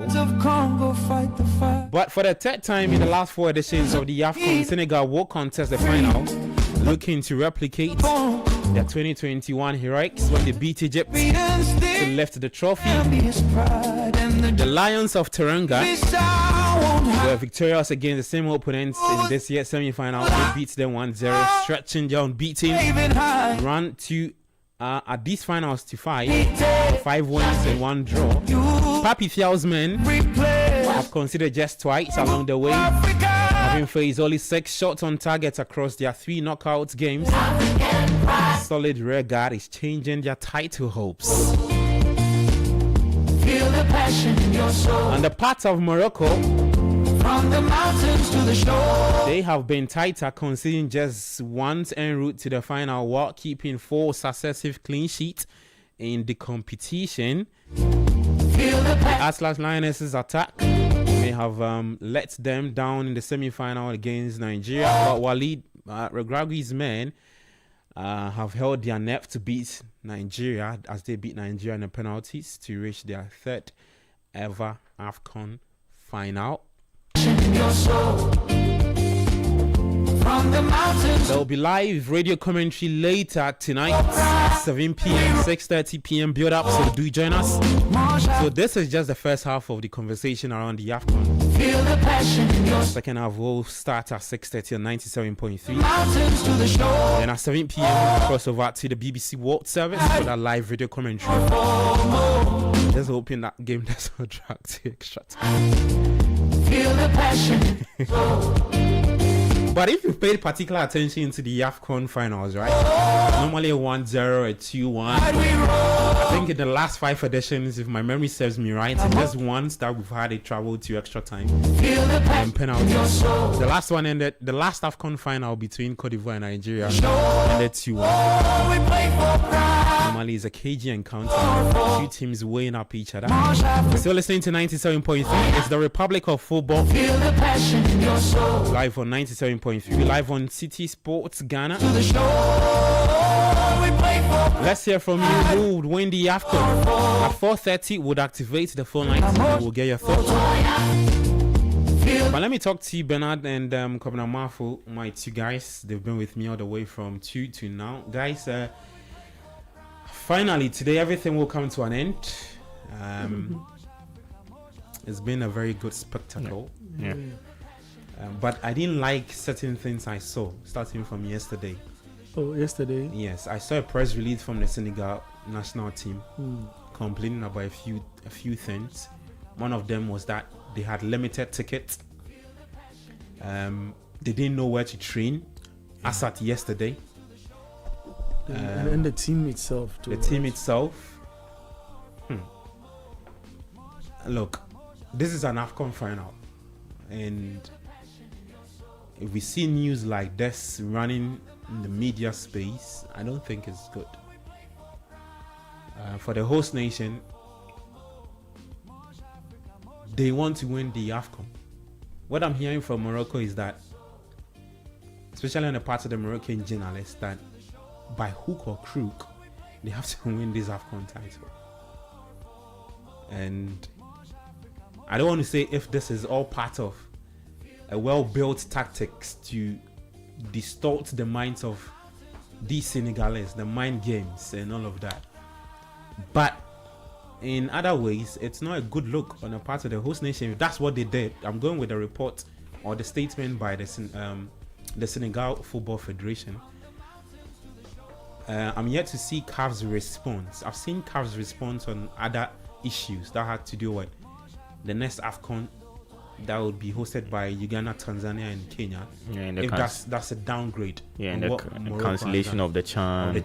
And that the African Nations League would from 2029. Yes, would take over the CHAN cancellation. He said it's not fetching money, is it? Yeah, that's what he said. Yeah. He said it's not fetching money. We'll get into that conversation a bit later. But I think apart from what I highlighted earlier on the part of the Senegal Football Federation, the statement they put out, I think the AFCON has been great in terms of the quality of play. Spectators at the start of the tournament was a bit of an issue, but I think it grew as we got to the round of 16 and all of that. But yeah, we are here. The final is later tonight. Senegal taking on the host nation Morocco. Let me start off with you, Kwabena, on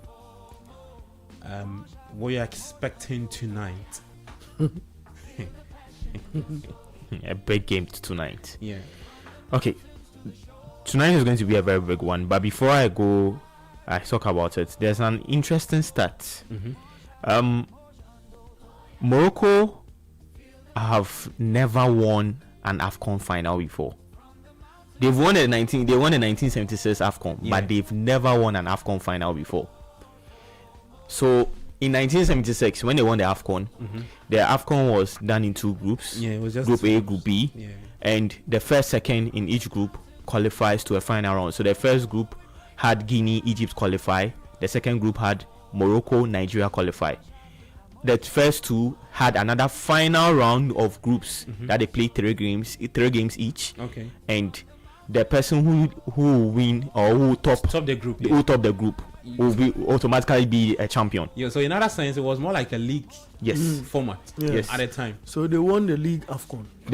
So after the last final round, they played their last game against Guinea and they played a 1-1 draw and they had 5 points in all. And that was what made them win their their first AFCON. That's how they won the AFCON. Atlassian brothers, our Atlassian brothers. Yes. So Atlassian Since then, brothers. they've been to just one final. That was in 2004 that they played against Tunisia and they lost.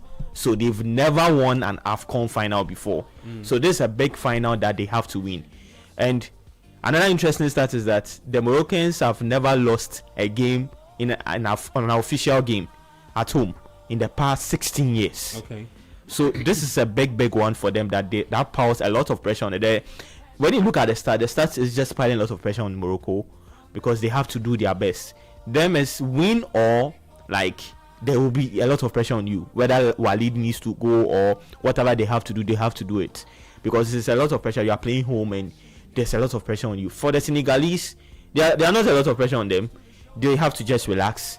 2021 AFCON champions, they just need to relax because there will not be a lot of pressure on them to prove to be very good. They are good already, but they have to just do their best. They just need to forget what the fans will be doing because they know automatically the host nation will have a lot of fans than the opponent, that is the Senegalese. So yeah, I'm expecting a very cagey game tonight, a very tough one.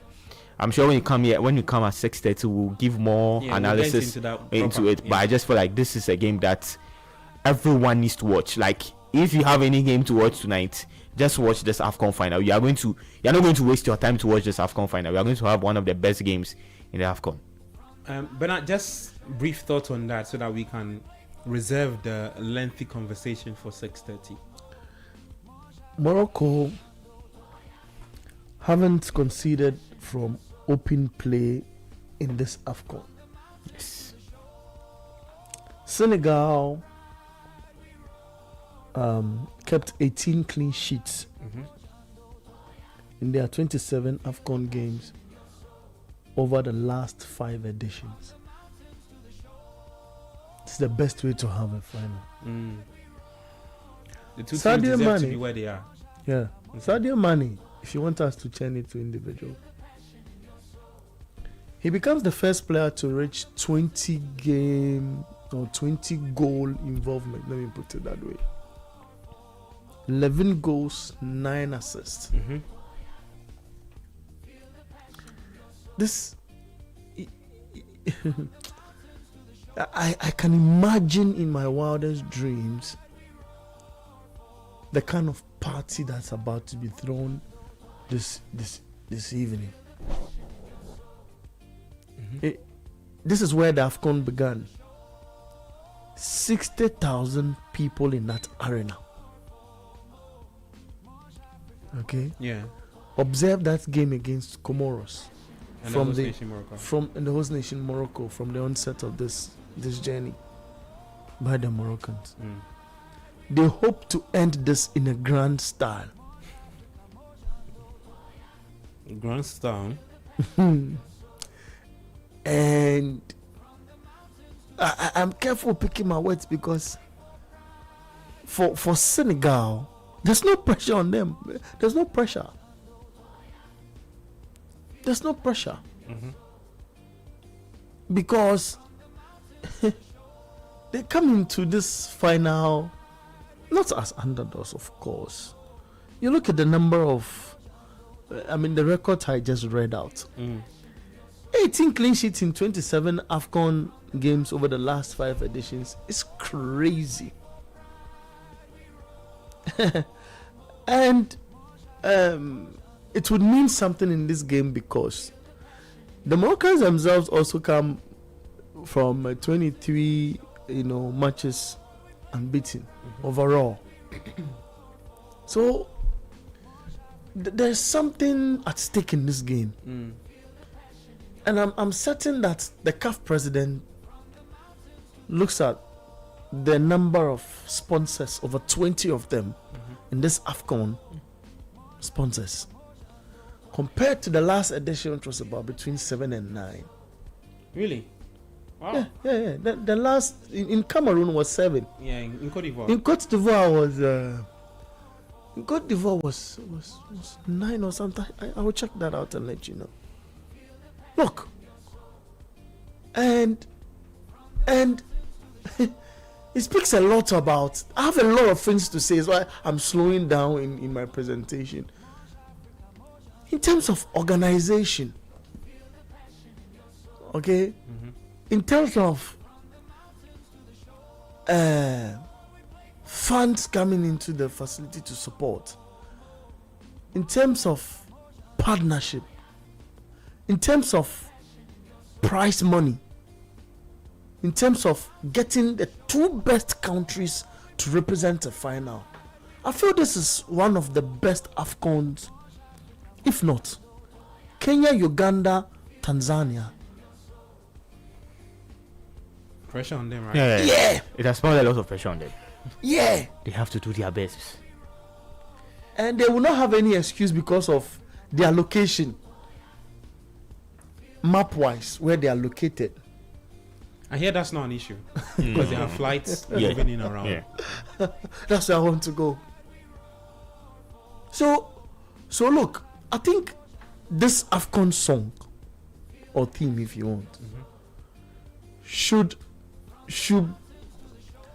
have been what's it should have been that song for Uganda, Kenya, Tanzania. If you listen to the lyrics of the song, okay. And anybody who criticized this competition across the world should be ashamed. The person should bow his head in shame, because the boys played for pride. They played for their shit. He attracted a lot of important people to Morocco. One of the best players arguably in the world left everything club responsibility wise and was in Cameroon. One of the finest coaches who've won the Champions League back to back was there. One of the greatest female singers in American rap genre or American music, what have you, was there in Morocco to support Nigeria. Nicki Minaj. The AFCON this year has lived up to the billing. So it is not even only about Senegal and Morocco. The picture is so broad, it's well marketed, it has lived up to the expectation. Not even talk about facilities, because that we all were in awe when we saw what Morocco had to offer. So for me, it lives beyond the pitch. We felt the passion in our soul, and look, this aside the issue of players clashing with officials and all of those little things, though, the nitty-gritties, those are minute details. It's there. It happens in any tournament. I mean, we've seen the Euros, England fans fighting the Italian fans at a point, throwing stuff at bar stars and what have you. It's there. But this AFCON, everything-wise, if I'm to rate it, I think I'm giving the AFCON and its organization, because of leaving room for improvement, I'll give them like out of 100. I'm giving this AFCON, its organization and everything, about 93%. Leaving that 7% for improvement, more glamour, more finance, those little things. Then one will come, they may be officiating all of that in the 7%. Okay. But for me, we've not had a lot of problems with the VAR. We've not had a lot of problems. There are one or two, but we've not had a lot of controversies around, all of the details. Yes, the issue of people raising protest, it happens. Okay, but we've had an AFCON paint what Africa represents. Okay. Culture, tradition. Look, the opening ceremony. If you see pictures of the opening ceremony, if you see videos of the opening ceremony, you'll be teary. Okay, you look, I'm out of words. This is a tournament we all expected, and I'm proud of Dr. Patrice Motsepe. He only didn't show that at Mamelodi Sundowns. He has explained that he is not only successful at taking a certain mining entity to make it a giant entity in the world, and thus making him stand out as one of the richest in Africa, but taking the African Cup of taking Africa and its competition as a business, and projecting it to the world, and making Gianni Infantino understand and love Africa to the extent of expanding the World Cup and giving Africa 9 slots at the World Cup. That's unprecedented. All right, so the final is later tonight. Then in March, the 2027 AFCON qualifier will start already. No time for dawdling. Just this March, February, March, and there's another qualifier for the next AFCON in 2027. Tanzania, Uganda, and Kenya. Come on, you want to say something? I beg, Blasters. Oh, they'll qualify. Why? You have to qualify this time around. They will. Ottawa will qualify you today. Okay. After a successful outing at the World Cup, when it takes the team to the semi-final place of the World Cup. Feel the passion in your soul. In life, you always have to stay positive. Forget your face, staying positive. Well, phone lines activated 0539 986 996 0549 986 996. Later at 6:30, we'll be back to get into more AFCON talk. That's where we'll run into the starting 11, goal scorers, the referee, who would win it. Then later we'll cross over to the BBC World Service, the live video commentary. Let me take this message. It's from Bruno. He says Manchester United need a midfielder, and they could splash 80 million on Bruno Guimaraes. It will be a good signing. Alright, good afternoon. I'm Hot Babs from Airport. I'm a Chelsea fan, and I pray City should continue winning to snatch the trophy from Arsenal. It's like Ebonoa is trying to do something good with Madrid. Ejaba Insekina from Accra says City sports team Arsenal are not in a difficult Trouble. It's normal for a club serious in search of the EPL Cup. No club will give us now easy entry into their territory. So also Man City and Aston Villa. We the Gunners are not deterred by the tactics of the spoilers, for we are ready for them. As for the Cup, Arsenal have won it already. Paul inside Bechele says, guys, Arteta would bottle this league and eventually lose it. Since Odegaard returned, Arsenal have struggled to rack up every 3 points available. Arsenal was fluid and liquid. Hey, when Eze was in the middle of the field and were brushing teams aside. If Arteta wants his side to win, he should bench his captain, because in his absence, the team was winning games at ease with Saka deputizing. The earlier he realizes this, the better otherwise. The players would want to move on to win a silverware. Arsenal chase for the league title to continue. Paul from Bechele. All right. So phone lines activated 0549 986 996 0539 986 996. We have our first caller. Hi, your name and where you calling us from? Hello? Hello, I can hear you. Your name, please, and where are you calling us from? Salam, calling from Mungwa.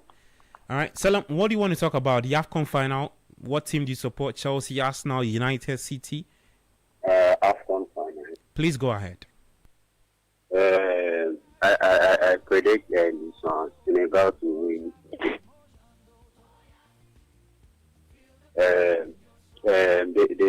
They should not concede the third goal. If they score first, they'll put Morocco under pressure, so they can win the AFCON today. Okay, thank you. All right, thank you, Salam. 0539 96 996 0549 96 996. Call us, let's get talking. Elsewhere, Aston Villa taking on Everton. Goalless. About to start. 2 minutes to kick off. Are we taking your calls now? Call us on 0539 986 996 0549 986 996. I'm Gabi of 97.3. This is the Republic of Football. I'm here with Bernard Abeku-Washre, Kobna Mafo, my guys for today's conversation. If you want to leave your thoughts on X2, feel free to do so. City Sports Ghana with the hashtag City Sports. Call us, let's get talking. Hi, and where are you calling us from? Okay, we have lost our caller. 0549 986 996 0539 986 996. Hi, and where are you calling us from? Hello. Hi, your name, please. My name is Eric. Eric, why are you calling from? Okay. Calling from Ashima. All right, Eric, talk to me. What do you want to talk about? The AFCON? Yeah, but I would like to go into the English Premier League first. Please go ahead, bro. Yeah. Well, I'm an Arsenal fan, and I really love the submission Mr. Bernard Abeku gave. I see that. I know Arsenal. People say we have a history. People say we have a history of bottling the league and all that. But I feel it's a really different one from the ones we previously had. And I think a draw with Nottingham Forest is not bad. It's still 1 point game, and we keep on. And I know that today, by all means, I've seen the won't win that one. There is it's affecting some yeah. And about the cup, I really want Morocco to win, because they really invested in this. Through their how they play, you can see that the players are really determined to win it. So we see all the teams that thank you. All right, thank you too for your call. 0539 96 996 0549 96 996. Call us, let's get talking. I'm Gabi Affair. So listening to the Republic of Football 97.3. Hi, your name, where are you calling us from? Hello. Is our caller there? Okay, our caller is not ready to talk, Ima. Let's get that. Bernard, what? Did you see what happened? I'm sorry to have screamed into your call, but did you see what Everton had wanted to do earlier? No. Yeah, I mean, they had a break and it went into the post. Okay. Let's get back to the phone lines. Hi, and where are you calling us from, please? Hello? Hello. Yes, your name, please. Yeah, good evening. Good evening. How are you doing? I'm fine. You? Oh, God is the greatest. Talk to me, bro. I'm speaking from Tama. My name is Ishmael. Ishmael, what do you want to talk about? I want to talk about AFCON. Please go ahead, bro. The AFCON, I would have wished my West African counterpart, if the Senegal to win, is that it was a very tough thing for them. I can see that Morocco is on the lead. Because Morocco has made their mind that they will go and win this time. So I wish them all the best. All right, thank you. Thank you for good. All right. But that's good. Sure, we'll tell him. Okay. Thank you, Ishmael. We appreciate you. 054996 996 0549 96 996 0539 986 996. That's the numbers you can call us and let's get talking. Hi, Hello, there. Radio Friend. My bro. How are you? I'm good. Yourself? Yeah, by His grace. I'm just happy for Man United. Oh, you didn't tell me your name, my brother. Oh, David. Oh, I'm David. From Amahia, near Valley View University. You just could not wait. And I want to also talk about the AFCON too. I'm hoping Senegal wins. Would win, right? Yeah. Okay. Senegal should win for me. And then please, can you give me the name of the musician, the song that you've been playing for the AFCON? Sure. I'll get you the name. Okay. All right. Yeah. All right. I'll get you the name. All God right. bless. Thank you too. Okay. 054996 996 0539 986 996. Hi, where are you calling us from? Hi, I'm Enes. Enes, how you doing? Oh, that's great. Nice one. Where are you talking to us from? From Ashaman. Ashaman. All right. Enes, Yeah. are you okay? I don't like your energy. Sorry? Are you okay? I don't like your energy. Oh, I'm okay. That's Yeah. good. All right. Talk to me. What do you want to talk about? What AFCON? Please go ahead.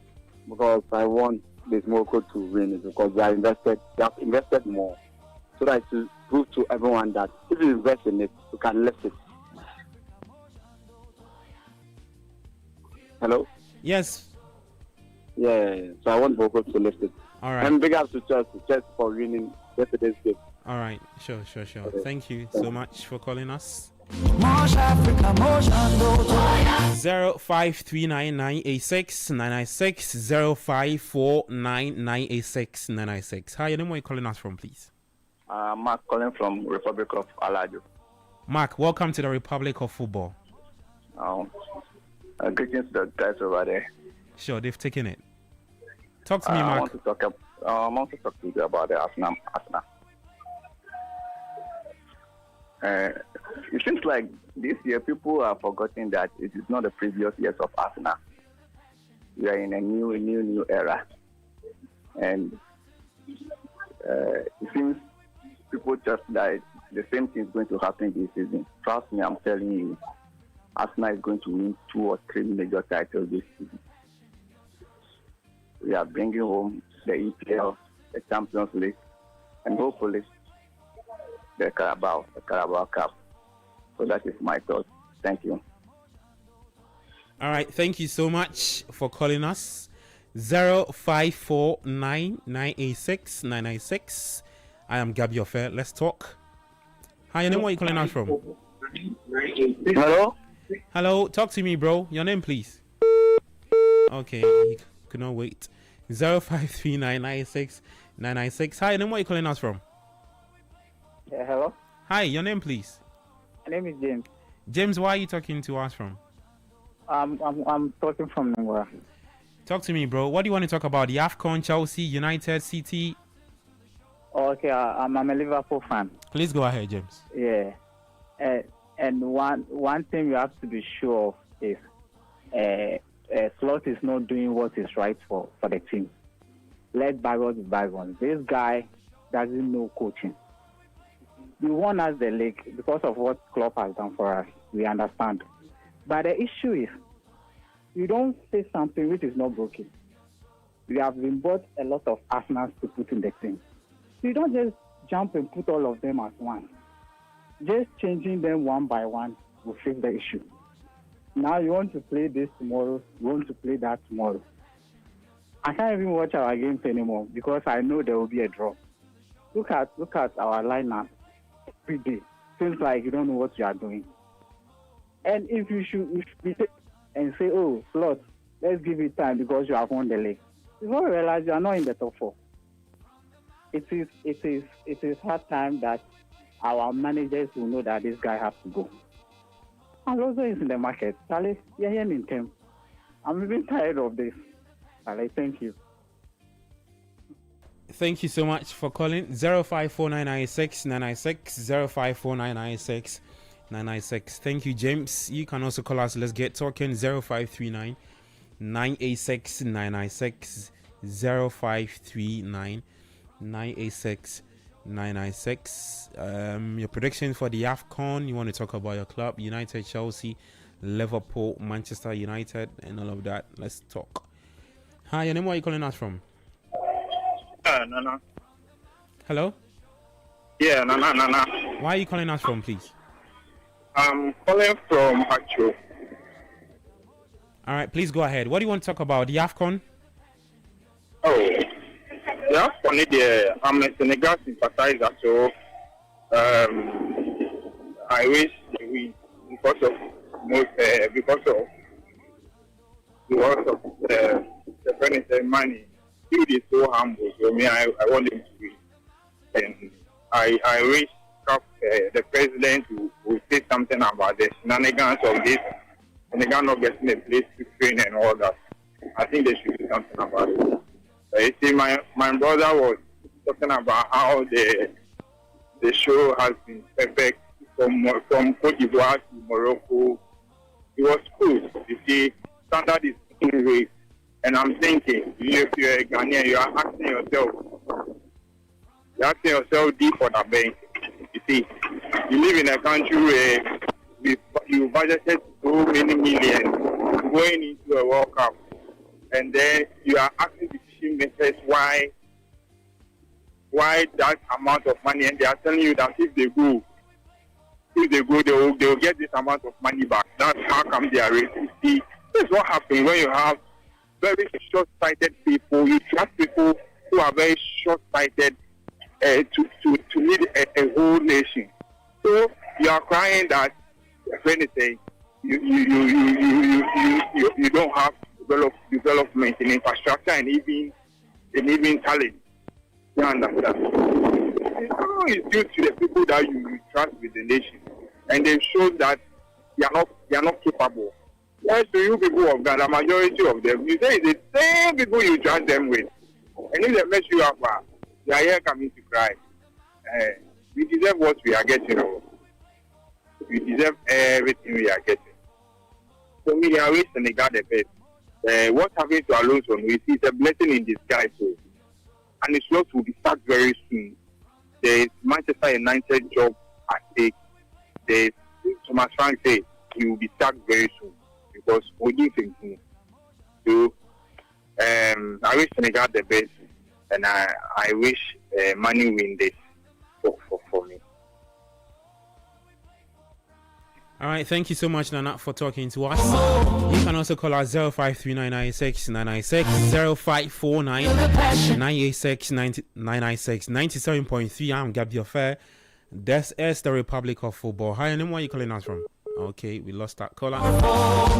0539 986 996 0549 996 996. I'm Gabby Affair. This is the Republic of Football 97.3. We're picking up your calls. Hi, and where are you calling us from? I am giving the mandibulated. Say that again. Please, I am James. Hello? Okay. We lost that call. You can call back. Would appreciate that. 054996 996 0539 986 996 0549 996 996 0539 986 I'm Gabby Affair. This is the Republic of Football 97.3. Hi, your name, where are you calling us from? I'm calling from Labadi. Your name, please. My name is Abi. Please talk to me. What do you want to talk about? The AFCON, your club? My club, which is Arsenal. Please go ahead. Okay, I thank you, brother Shining One or name Abdul, Bernard Abdul also. Thank you for your, how do you call it, your comment. Which of the Man United, Chelsea, or Liverpool will be happy to be where Arsenal is by now? So whatever it is, either we bottle it or we don't bottle it, we are happy. But let's go back to 5 years ago. During the end of the Senegal era, we were beaten 5-1 by 5-0 at Emirates, at Etihad, at Chelsea, Stamford Bridge, at Old Trafford. We are beaten everywhere. So if we are gotten to where we are now, and we can bottle it at the end of the year, or at the end of the season, it can be second. It is yes consecutive, and now we are at the top of the league. We are part of the team. We are part of the work Africa have done. So give the guy the credit. We have never coached anything before. Unlike the Maresca, unlike the Amorim, unlike the Pep, we have never coached anything before. He was an assistant, and all of a sudden, to coach Arsenal, upgraded to manager. So the guy have done, even if it is 5 years or 6 years, have not won the league. He has tried. He has made an improvement. So let's give the man the credit. If the bottle is, I'm not sure they will bottle it, because if they bottle it, I will be very, very sad compared to the last 3 seasons. Because this season, the players they have, the squad they have, they can go ahead and win it. So I like Abdul what there are assessments you make about the team. Okay. At least Okay. you got a point. All right. 1 point ahead of City. If Aston Villa win today, Aston Villa can never repeated what Leicester City did. So thank you very much, you guys. All right, thank you. Brother One. I did for you, my bro. 054996 053996 Hi, then where are you calling us from? Hello? Are you there? Okay, I think he's not. We'll move on to the next caller. 054996 0539 Call us and let's get talking. The AFCON, your club performance, anything you want to talk about, feel free to do so. This is the Republic of Football 97.3. We're going all the way to 5 p.m. and then it's a wrap. We take a break and we're back at 6:30. Hi, and then where are you calling us from? Hello, Diego Milito. My bro, what's up? Oh, my Diego Milito. Please, your name. You got Diego Milito. Yeah, it's a badly striker. Ima? Everything cool? Everything nice. Yourself? Yeah, Charlie, you know the United win, so I did a good football. Yeah, me now, I know. Today, dear, you know, I can't talk plenty. Oh, better I don't watch it. I don't understand why people don't want to understand that Conte is the local champion. Come again, say that again. I said I don't understand why Bernard Abu don't want to understand that Conte is the local champion. You mean Antonio Conte? I mean that guy is the local champion. Oh, he's like Katawale. It's okay. Make your point. We are not here to talk about Antonio Conte. I know why you are here. Please proceed. Oh, Charlie, yesterday we played very well, but that's just one. Just a game. So I hope, Charlie, we will do well and we'll beat Arsenal next week at the Emirates. Hopefully we will get to win or draw at that. I'm not sure. I don't want to make them win the league. I don't want to win the league. So United before do something. So I will not draw at Arsenal. Be some. But I like the how they call it, the attitude of the players yesterday. They played very well and big ups to them. So this one shouldn't be just one game that they'll come and do something like a manager boss, and next week they'll come and play something that like something that we know. We hope that they keep the momentum going. Make us, because the way we have been bleeding off last season. Charlie, you know to be a United fan. Charlie, I dey take painkillers every day. Charlie, I dey take painkillers every day. I know it's we need. And after Morocco there, I want make Senegal beat them. Other, if you spend a lot on a tournament, doesn't mean you have to win the tournament. So we don't care whether they spend billions of dollars in the tournament. We don't care. We want Senegal to win the tournament. Okay. That's all. All right. But the painkillers, yeah, you for sure they take them, yeah. You know good. The painkillers, no, you for sure they take them. It's not healthy. Oh, I will do it, Charlie. Okay. Bye bye.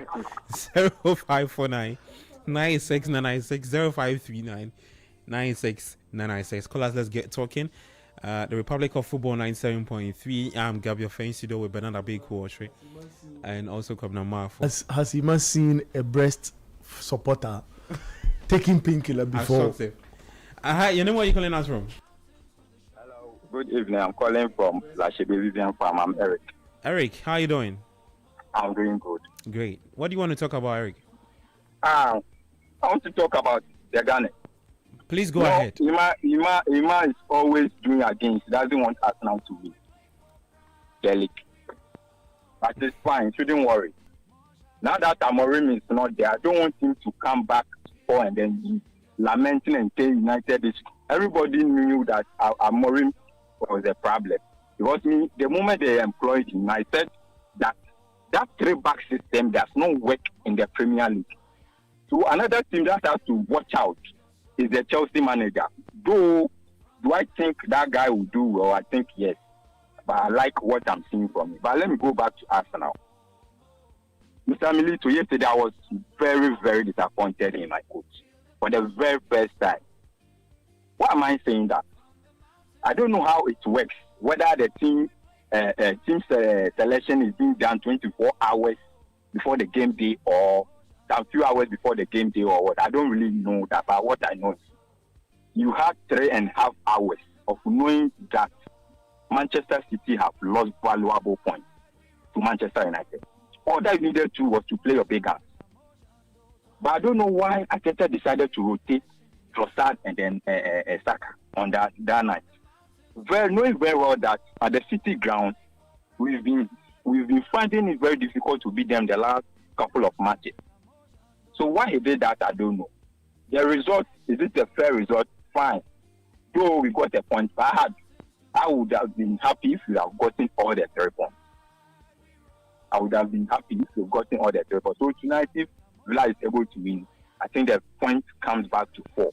But I still maintain that we win the league. But he shouldn't be putting so much stress and pressure onto the fans and the player and on himself. Okay. That's what I wanted to say. All right. Thank you so much. We appreciate you. 053996 996 054996 996. Call us. Let's get talking. This is the Republic of Football 97.3. I'm Gabriel Fair in studio with Bernard Bake Watcher and Kwabena Marfo. Hi. Your name, where are you calling us from? Hello. Is our caller there? Yes. Your name, please. Yes, my name is Isaac. Isaac, where are you calling us from? I'm calling from Dodowa. Isaac, what do you want to talk about? Yes, I want to talk about the time of AFCON will be played. Please go ahead. Please, I need the time. The time the ball will be played. You mean the time the final will be played is 7 p.m.? Yes, the final. Yes, 7 p.m. tonight. Yo, thank you very much. All right, you're welcome. 053996 996 054996 996. Call us, let's get talking. Hi, no more you calling us from? Hi. Hello, your name, please. Yeah, my name is Joris. Your name is what? Joris. Where are you calling us from? I'm not Canadian. Oh, okay. Talk to me, bro. What do you want to talk about? The AFCON, the EPL, Spanish La Liga? Well, AFCON and then EPL. Please make it quick. So, yeah, even though man is stressed a little bit, but yesterday Man United gave me a good stressor. And then today to AFCON, yeah, I support Morocco's friends, but I think my heart is with Senegal. And and I hope Senegal gives me a good cause to distress them all. Thank you so much. All right, thank you so much, Joris, for calling us. 0539 96 996 0549 96 996. Hi, then where are you calling us from? Hello? Hello? Yes, your name, where are you calling us from, please? My name is John Salabi. I'm calling from Ashama, Lebanon, on 5. Mr. Labi, what do you want to talk about? Oh, I want to talk about the game, about the finance team. Please lower the volume of your radio set for me, okay? Don't listen to yourself. Senegal deserve the cup. Okay, sir. Yes, please. Senegal deserve the cup. Senegal deserve the cup. And Manchester also feel us, but it's like that. My football name is Rangix.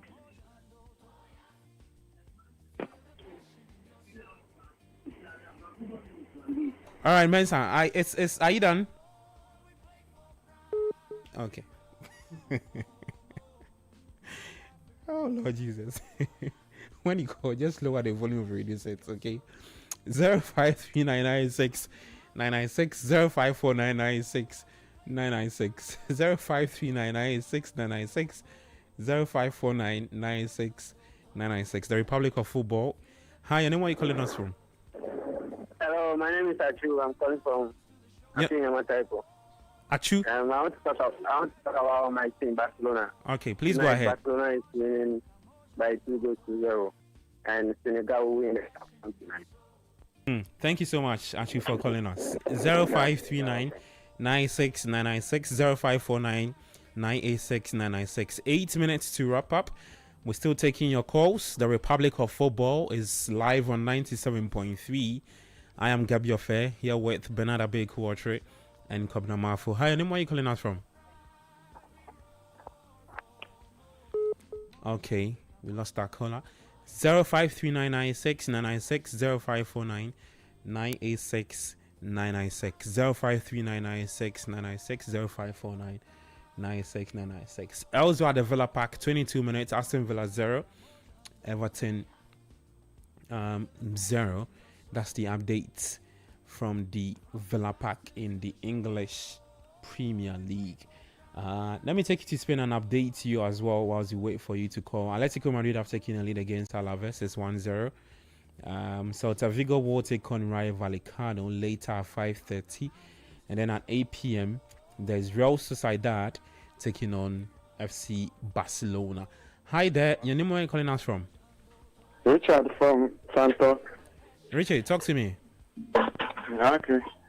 After the AFCON, the Senegalese will win it, but they just have to take their time and play their normal football because these people are just using their home support to win all the games. But I want to ask you see how the Manchester coach will use the same players and win this city. Are we also sure that this our coach, Otuado, can help us as workers? Can we also use the same players? They say the way people are using their coaches to win the AFCON matches, can we also have the same coach to help us as workers? Yes, please. We That's what I want to talk about. So we should think about our coach. Yes, our coach. Otuado will lead us to the World Cup and he will do great. Is that okay? Thank you. All right, you're welcome.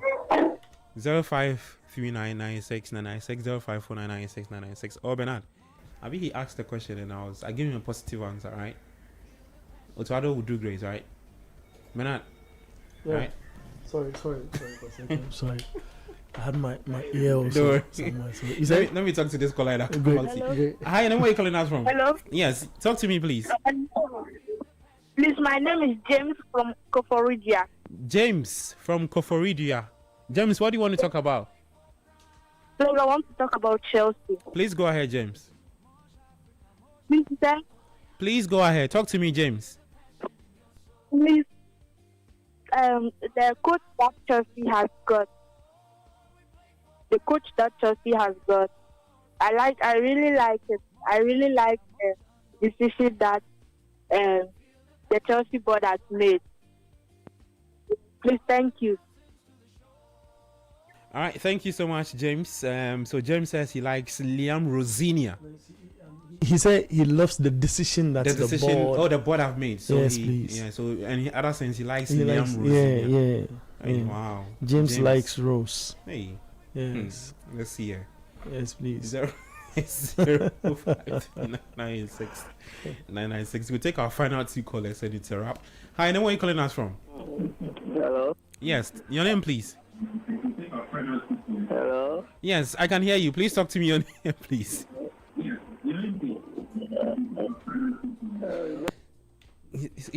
So when you call, right, don't listen to yourself. If you listen to yourself, you won't talk because you have to wait for me to. Oh Lord Jesus. 053996 996 053996 996. Hi, I know where you're calling us from. Hello, please. My name is Della. I'm calling from Tema Bukubi. Della, what do you want to talk about? Please, I want to talk about Ghana. Please go ahead and talk about Ghana. I think the coach, they should change him. And in my opinion, the coach they should go and hire in place of Otuado should be Coach Christopher Nimley, because some of the analysis and the insights he has been given, Charlie, it passed Guardiola self. Like the skirmishes and the things. Hey, if we get man on the AFCON, we did the final self. It be with the Morocco, not Senegal. So make coach go for the Ghana job, because I would like him. Thank you. We roar for more Africa, more Charlie, Coach Otuado to be sacked. The mountains to the shore. Let's give the job to Coach Christopher Nimley. Interesting thoughts by Della. Anyway, we'll take our final call. It's a wrap. And yeah, I mean, I don't even know what to say. I just didn't see that coming. Your call has been put Oh no, on hold. please, we don't do that here. Oh, we play for pride. We roar for more. 053996 996. Final caller. 054996 996. From the mountains. But is it Coach Christopher Nimley to? No. I didn't see that coming. Like, what's his name again? Della, please take your time. Okay. Della, take your time. Let's take this caller. Our final caller. Hi, anyone you're calling us from, please? Yeah, my name is John Menza Gabi. I'm calling from Ashama River. Oh, okay. James, talk to me. I called earlier, but the line was breaking. Oh, okay. Please proceed then. You have just 30 seconds. Yes. Earlier, but the line was breaking. Oh, okay. Please proceed then. Okay, sir. Senegal deserve the cup. Senegal deserve the cup. And moreover, to Mayu must proceed on. I'm a Mayu fan. My name is Rangish. And moreover, to Mayu must proceed on. All right. Thank you, Mensa. But please, next time when you call, kindly turn down the volume of a radio set for me, okay? Then you can make your analysis. Because if you are waiting to hear yourself before you make your next submission, I don't think we'll close the show. So I beg you. I think that's it with the calling segment.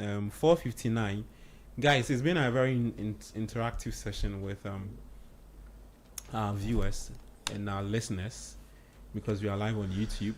Yeah. But the one that is of huge interest to me is sacking Otuado and do the job too.